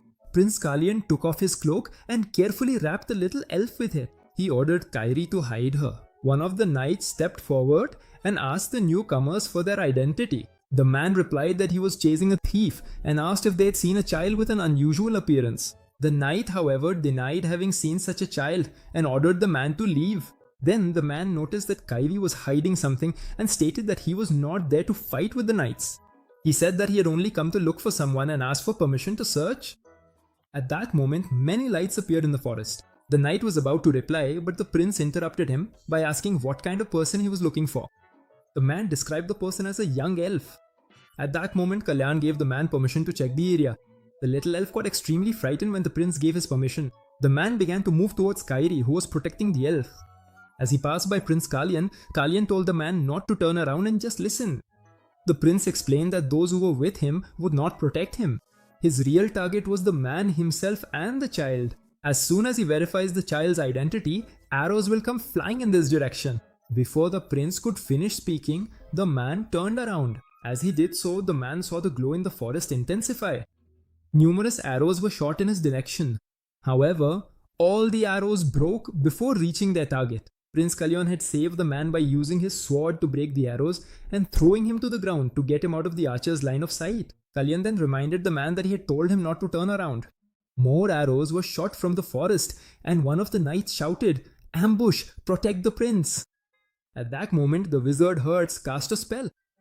He materialized a shield that reflected the arrows. While he was concentrating on his magic, the wizard Hertz saw the enemies retreating. The leader of the knights ordered them to follow him, but not to go too far. Prince Kalyan then thought that since no more arrows were coming, the enemies had surely chosen to flee. The man realized that the prince had let his guard down. Meanwhile, Hertz took the elf who was with Kairi so that she could go and protect the prince. Approaching the prince, he asked if he was alright. Then Hertz shouted to get the prince's attention, and the man quickly began to attack. Kairi shouted to the prince to watch his back. After landing the attack, the man was surprised as the young prince managed to block the blow with his small dagger. Immediately after defending himself, the prince cast a spell that struck the attacker's chest, causing him intense pain. The man fell to the ground screaming desperately. The other knights were shocked by the prince's actions. They wondered if the prince was capable of using magic. Then Ian ran desperately towards the prince. He asked if the prince was alright and, relieved, commented that they were lucky, things always ended well. Then he asked why the prince had stepped forward since they had knights to protect him. Meanwhile, Ian thought to himself that the prince only had a little mastery over defensive swordplay and was not good at magic. The knights, on the other hand, could only recall the scenes they had just witnessed. They came to the conclusion that Ian's words definitely did not match what the young master had just demonstrated. The knights wondered what kind of flower, as Ian used to call the prince, was capable of such a feat against an opponent. A few minutes later, the young elf still seemed frightened. The prince approached her, removed her hood, and told her that they would talk. He looked at her with a somewhat serious expression. Before he could ask what had been stolen, the elf replied, "Luca did it, I don't know anything." The elf continued answering questions even before the prince could ask them, insisting that she didn't know who had stolen it and that the rascals had accused her. Then the prince put his hand to his head, looking exhausted by the situation. He called the wizard, who quickly made himself available. He asked the wizard to organize the information that the elf was providing him, since she seemed to be answering even before being questioned. The wizard assured him that he would take care of it. The young elf seemed very happy while the wizard, visibly surprised, presented his report. When the wizard explained that he worked in the Jiriska forest and that his name was Chialus Tianu Reha, the elf interrupted him to say that his name meant spirit of repressed words. The wizard went on to explain that Luca, the elf he was traveling with, seemed to have stolen the object from the men who attacked them. She got separated from Luca while being chased by the attackers. It was then that she met the prince and did not know why she answered even before he asked her anything. When the prince tried to say something, the elf interrupted him, saying, "That's not quite right." The prince then stopped trying to speak and indicated that the wizard could go on. The wizard walked away and the elf woman followed him, starting a conversation about whether she was following him. Meanwhile, Ian asked the prince what his plans were. The prince replied that they would chase her as soon as they parted ways, so they should leave her near the forest. His servant Ian asked him if he would resolve the situation. The prince said that he would not, as they had a long journey ahead and there was no reason to get involved. He said he would leave the investigation to the nearest lord. When Ian mentioned that they would arrive at dinner time, the leader of the knights asked if His Highness had a minute. The knight explained that there was something suspicious among the attackers' belongings and asked if he could check it. The prince asked what it was and the knight handed him something wrapped in a cloth. Upon opening the cloth, the prince was surprised by its contents. Somewhat surprised, the prince asked if the attacker was in possession of that. The knight replied that yes and asked if the prince knew what it was. The prince confirmed that he knew, saying it was impossible not to know. It was the poison he himself had once taken, and he said he needed to see the attacker personally. While they were talking, one of the men commented that he had thought the prince was simply a young and handsome master from a wealthy family. "But I suppose that's not all," concluded the attacker. Approaching the attacker, the prince told him that he was right and that he was an even more precious son of a wealthy family. Holding the poison in his hands, the prince said he would be brief and to the point and asked the attacker if he knew what that was. The attacker simply looked on, not understanding what the prince was talking about. The assailant replied that everyone had one and that it seemed like a good thing to him, so he stole a few. The prince asked what they were looking for. The attacker said he wasn't sure. The prince asked who they were, and the attacker replied that he couldn't see because of the masks. Kalyan asked him if he remembered anything else, but the man denied it. Then, the prince noticed something strange in the man's behavior. Kalyan leaned in and said that the man did not seem to be protecting the invaders out of loyalty. He asked what the real problem was and promised to sort out the situation if the man cooperated. The prince asked the man to trust him. After all, he, the precious son of an influential family, could sort it out. The man was amazed by the young prince's attitude. Then, whispering, he revealed that his wife was in Handsome Village and that the prince knew about it. The prince assured him that his wife would be safe and asked what the invaders had lost. The man described the object as a transparent marble about the size of a fingernail. He confessed that he did not know exactly what it was, but had heard that a priest from Tensil would have to check it to be sure. The young prince then realized that this meant the invaders were searching for a sacred relic. The priests of Tensil use sacred relics to replace the sacred power. That is why Tensil was trying to collect as many sacred relics as possible. The prince finally understood the reason behind all the commotion. However, he wondered how the invaders had managed to get hold of that poison. That was the poison that the agents of Secretia carried and took as a last resort when they failed a mission. The man had obtained it through the White Evil. The man said he did not know the identities of the invaders, but he had heard the title by which they called their leader. The prince asked what it was. "The Blue Flag," the man replied. The prince was surprised by the name he heard. He seemed to recognize that name. It was the name of one of Baron's father's birds. He wondered what that person was doing there. Later that same day, already in the territory of Outlandia, the rain kept pouring down without stopping. Inside, while talking with the prince, the man remarked that perhaps the rain was a good thing since it had stopped them from moving forward since dinner time. Placing his glass on the table, he said that he had been waiting for this day. Very pleased, the man said that it was a great honor for him. That was Count Hale Lachlan, Lord of the territory of Lachlan. Count Hale, still very pleased, continued, "Let me see. At times like these, it's almost as if the heavens themselves are telling you to serve the prince." Although the young prince thought that the count talked too much, he remembered the conversation he had earlier with Ian. Ian had asked him if he did not remember Count Hale. The count was one of those who had sent him a gift before. And the prince remembered that Hale's name was on the list of recipients, those who had received the gifts back. His servant had said that although Hale was originally on Prince Randall's side, he had quickly switched his loyalty to Prince Blanche 6 years ago during the Great War of the Desert and Tinsel. The prince then thought that this was the opportunist to whom he had sent the gift. Count Hale, still very pleased, went on to say that he had been waiting for the day the prince would arrive. The prince thought that Hale must have spoken with Blanche the previous year. Malcolm Chadish, Count Hale's butler, seemed quite embarrassed by the count's behavior. Hertz entered through the door asking for permission and said that he had something to tell the prince. Then he whispered to the young prince that they had captured the carrier pigeon. The prince knew that they had tried to warn the Blue Laundress that they were there. No other bird would fly in that rain and darkness for such a purpose. Hale asked the magician where he was on such a cold day and if he would like a drink. The prince intervened, saying that they did not want a drink. He wanted to know if there was any tinsel priest nearby. Count Hale threw the bottle of wine onto the table, smiled, apologized, and said he seemed a bit drunk. He asked what he had said and if it was about the tinsel priest. The count became furious and asked if the prince was referring to those damned wretches who had no way of coming to such a remote place. The prince drew the count's attention by telling him to calm down, but the count went on saying that those wretches were evil and that if the prince looked at them closely, before the count could finish his sentence, the young prince snapped his fingers and ordered him to sleep. The count then collapsed onto the table fast asleep. Everyone present in the room was startled by what the prince had done. He said that he could not contain his anger at the count's rude behavior.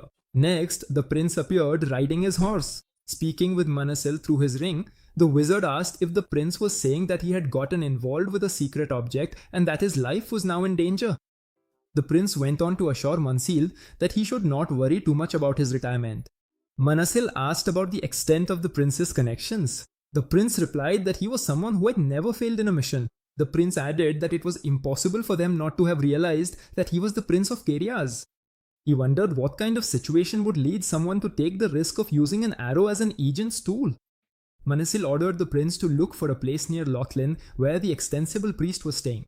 The mage added that he believed it was necessary to investigate what the secret agent was plotting with the priests. In a random bar, a woman was cleaning glasses and cups. Then, Prince Callian entered the establishment. He greeted the woman and explained to her that the people outside had simply followed him. The woman who had put down the glass told him not to worry and that she was not so cruel as to harm those who were not involved. The prince remarked that he thought she had attacked them even knowing who he was. She replied that it was precisely for that reason she had ordered him not to interfere. The prince then noticed that everyone around him was unconscious. The woman observed that he had been reckless. The prince walked over to the counter where the woman was and asked her if he was involved now. The woman replied that she would say yes, but she looked at the prince and noticed the red aura around him. The woman then concluded that this would not be easy. The prince smiled slightly as he looked at the woman. He asked if the elf he was chasing had died. The woman explained that they had lost him when he took the forest path. "If I had known it would be such a big headache, I wouldn't have chased him in the first place," said the woman. "Personally, I really dislike this situation, but since he hasn't done us much harm, could you leave?" the woman asked. And she added that in that case, she would leave the elf boy alone. The prince, picking up a glass, said that if she answered a few questions, he would leave. He asked her why she was looking for a secret relic. Looking at her over the rim of the glass, he stated that she was not a priestess. Then, the woman made an irritated face, snatched the glass from Kalyan's hand, and said that lately relics had become expensive. The prince then deduced that she was selling them. The woman explained that her main job usually wasn't well paid. The prince simply watched the woman and asked her if the buyer of the sacred relics was in Latlon. He argued that there was no reason for her to sell the relics inland since it would be easier to find priests in Karis. The woman replied that there was no one who would pay more than that buyer and that he was also someone with whom she had a connection. The prince thought that if there was any connection, it could only be with secret agents, someone who had sold information about Karis. And now, to pay for the information about the blue ladybird, these agents were buying sacred relics. Then the prince realized that she had served him wine. He looked at the wine, thinking that he would ask his last question. Not far away, in the royal palace, the king asked what the magician had come to ask him and remarked that now they were treating him like an informant. Mansir replied that he had come there knowing that the king would be awake and that there was no need to go to so much trouble to confirm something the king already knew. He asked how many Tenzil priests there were in Karus and where they were located. The king then said that he did not know whether Manasil already knew something and was asking because of that. Or was it just a coincidence? The representatives from Tenzil came specifically because of this situation. Among the 14 priests, apart from the one who was in the palace, they wanted to find and take away the others so that they wouldn't have to ask for more priests. The king expressed his displeasure, saying that after sending them to celebrate what they had wished for so long, they acted as if Karus was using their priests. Manasil then declared that the situation in Tenzil was not gone. Manasil asked, didn't they reveal their situation but still needed the priests, and what did the king do? The king replied that they should look for the others and take them away. The king questioned the reason for the question, and the magician explained that Prince Callion wanted to know the whereabouts of the priests. The king found the prince's question strange and questioned the reason for such an inquiry. He wondered why Callion would ask about the priest's whereabouts since he himself had arrived at the place where they were. Back at the bar, Callion asked the woman if the buyer of the relic was Count Haley Latling. The woman, while sipping her wine, replied, "Who knows?" She concluded, "I don't think that question is a simple one." The prince then got back on his horse and riding swiftly declared that the man had pretended to be ignorant. He hid the priest and acted as if he knew nothing. Moreover, after buying relics at a high price, he sold information to the agents of Secretia. Mansell agreed, confirming that the prince was right. Kalyan then said that he needed to return to the castle immediately. The wizard noticed his urgency and asked if there was any problem. Kalyan confirmed, explaining that when he used magic to put the man to sleep during dinner, he believed that Count Latlan was not actually drunk. Meanwhile, in the Latlan palace, someone was shouting that it was disrespectful and asking how many times they would have to repeat it. It was Ian speaking to the butler and telling him that the prince had gone out for a walk. The butler insisted that he needed to speak briefly with the prince as the count wished to apologize for his behavior. Ian interrupted him and asked if he was trying to hide his insolence.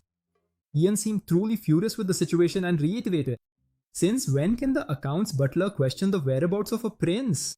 The butler was visibly frightened and didn't know how to respond. Ian remained thoughtful about all this, considering that the prince probably had not yet returned.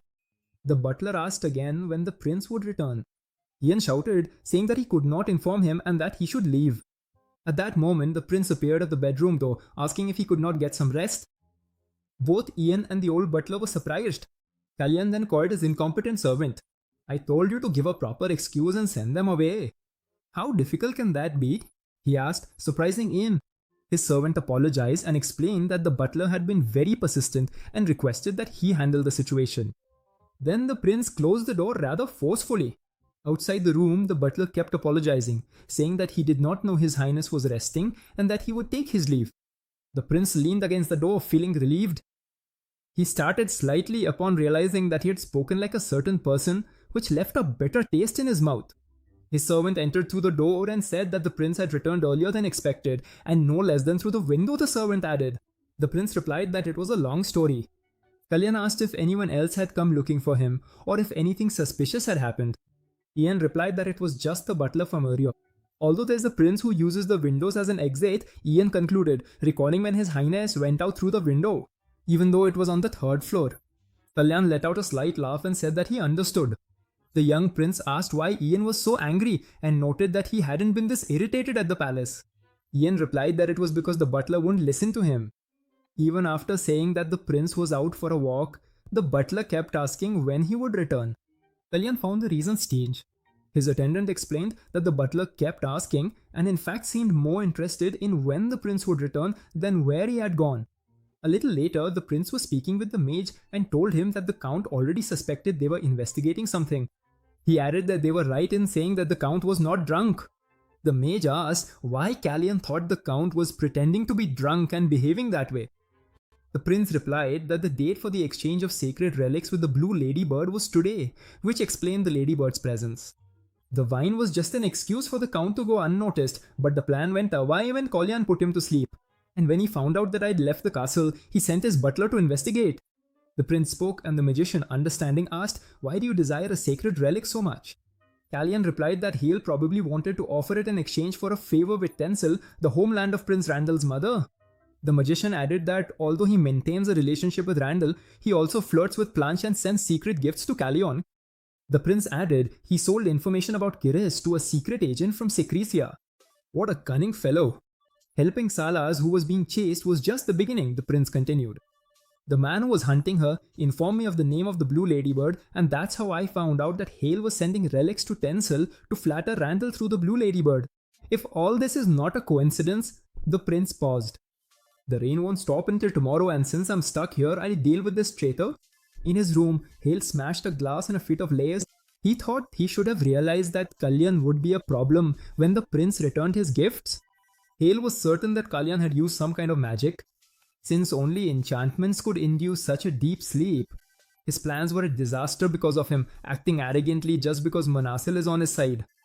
And how dare someone with common blood think he's on the same level as the prince is? Stupid selection. Why didn't he kill him before this whole mess started? Hale wondered. I worked very hard to build a good relationship with the nobles. I spent a fortune on the Marquis' cousin. They promised me fertile lands on the outskirts of Cantries, but thanks to Kalyan, things changed, said Hale angrily. At that moment, the butler entered through the door, asking the count for commission. Hale threw himself onto the sofa and asked if the butler had managed to speak with the blue ladybird.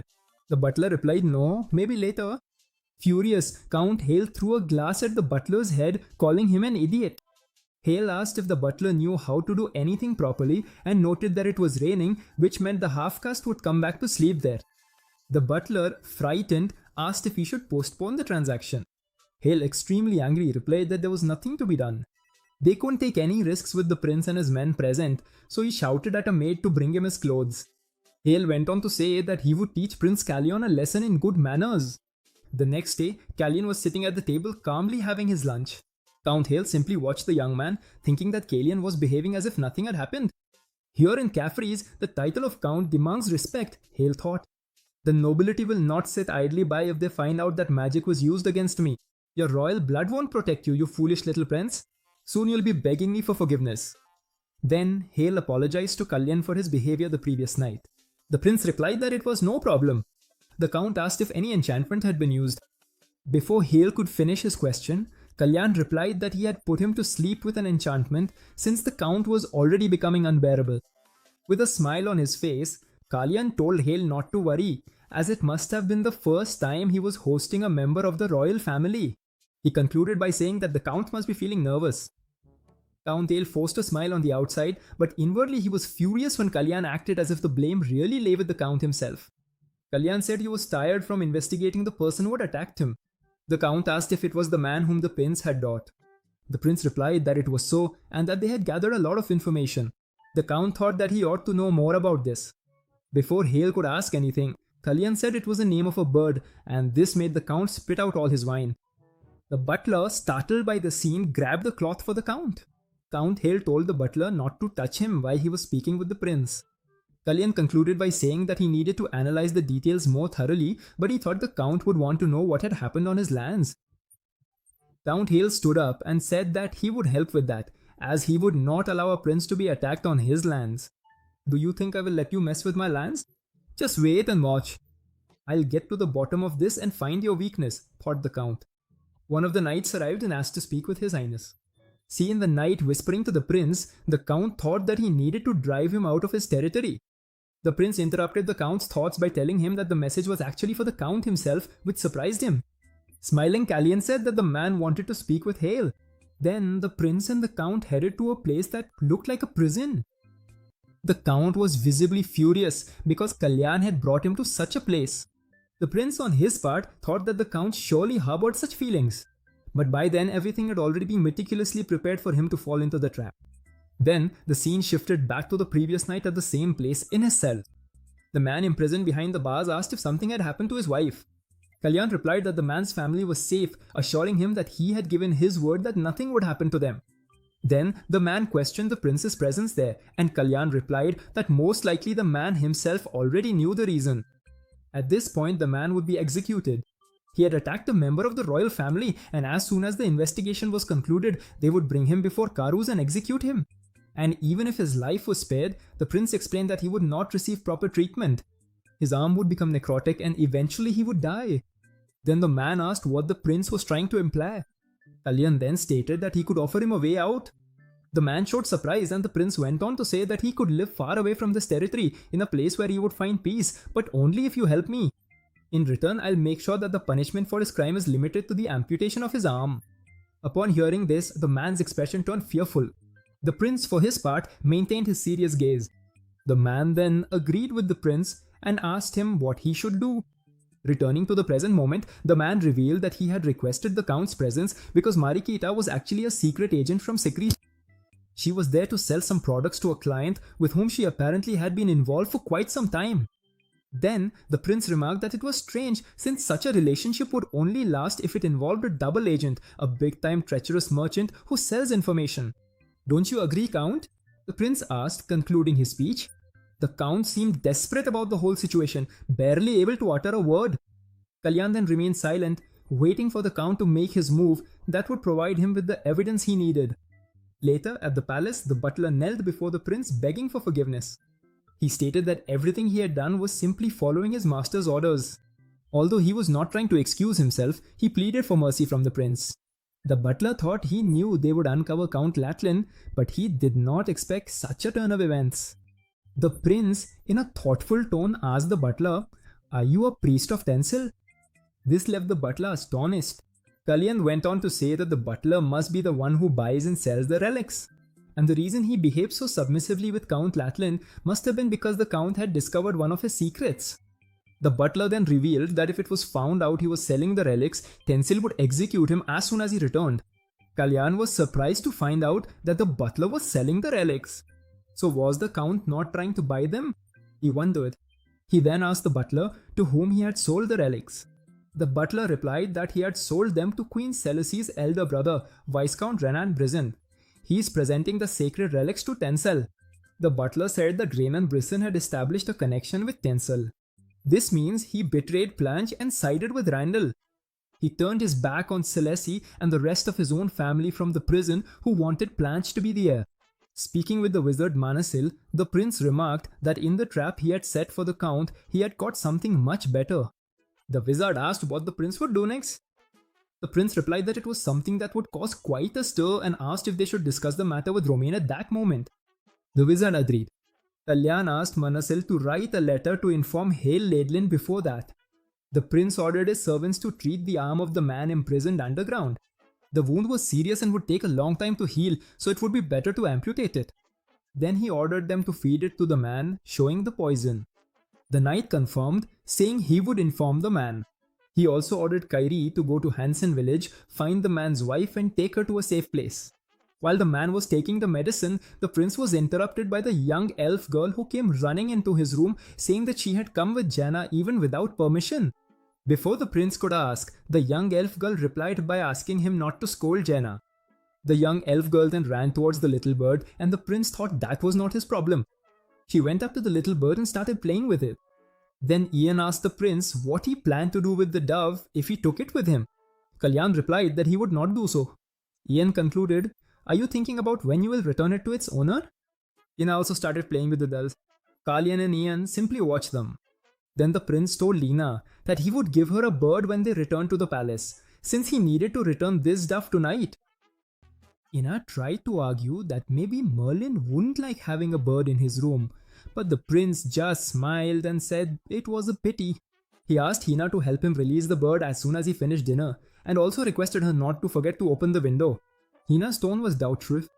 The prince then revealed that he was expecting a guest. A few hours passed and everyone had already left His Highness's room. Only the prince remained there reading his book.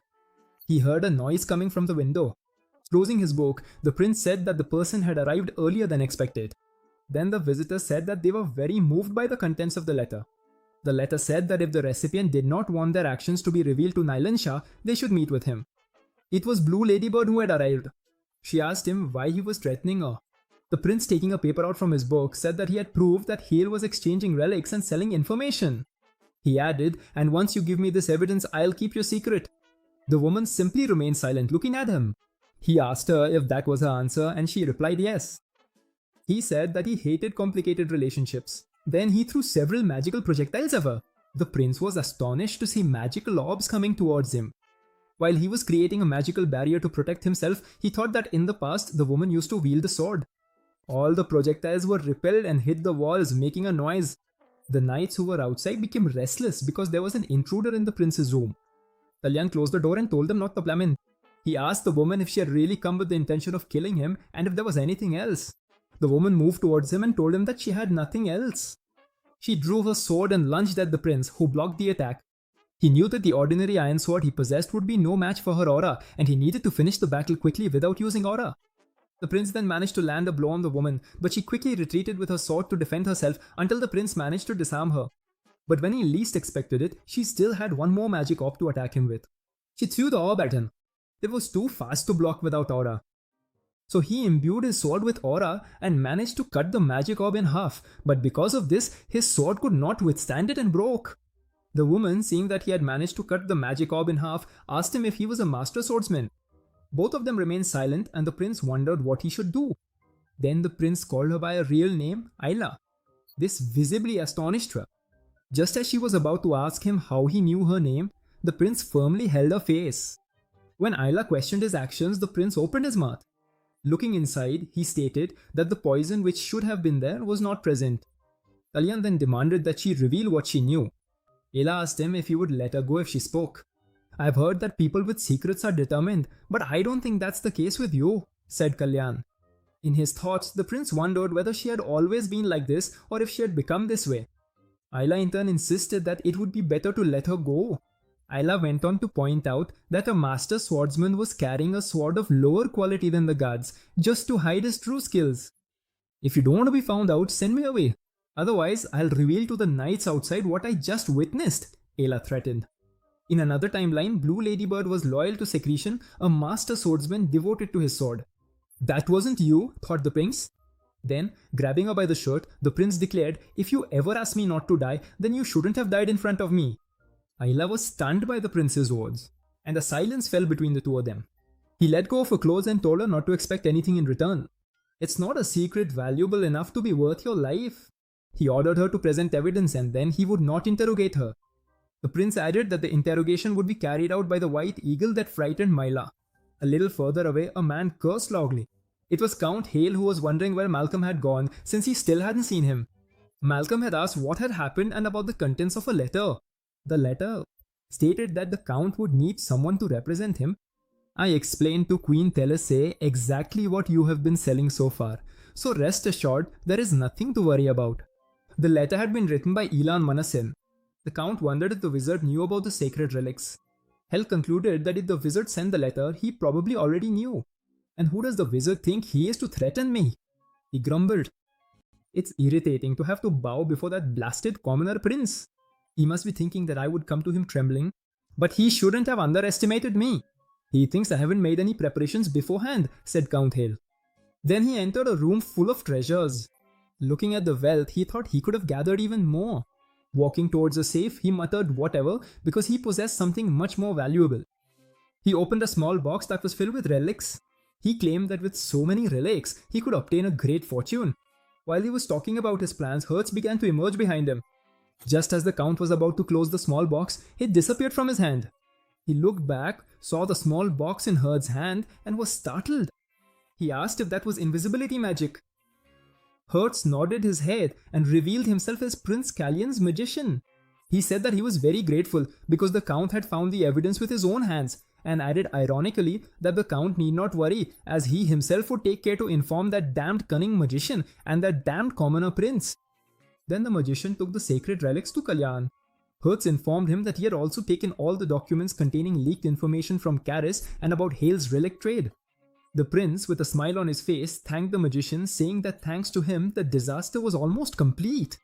Ian opened the door, desperately calling out to the prince and asking him to look outside. Then knights clad in golden armor approached. It was a large fleet of men mounted on their horses. The prince, who was watching through the window, recognized the personal knight of King Kala. He wondered why those knights, whose duty was to protect the king and Karis, were there.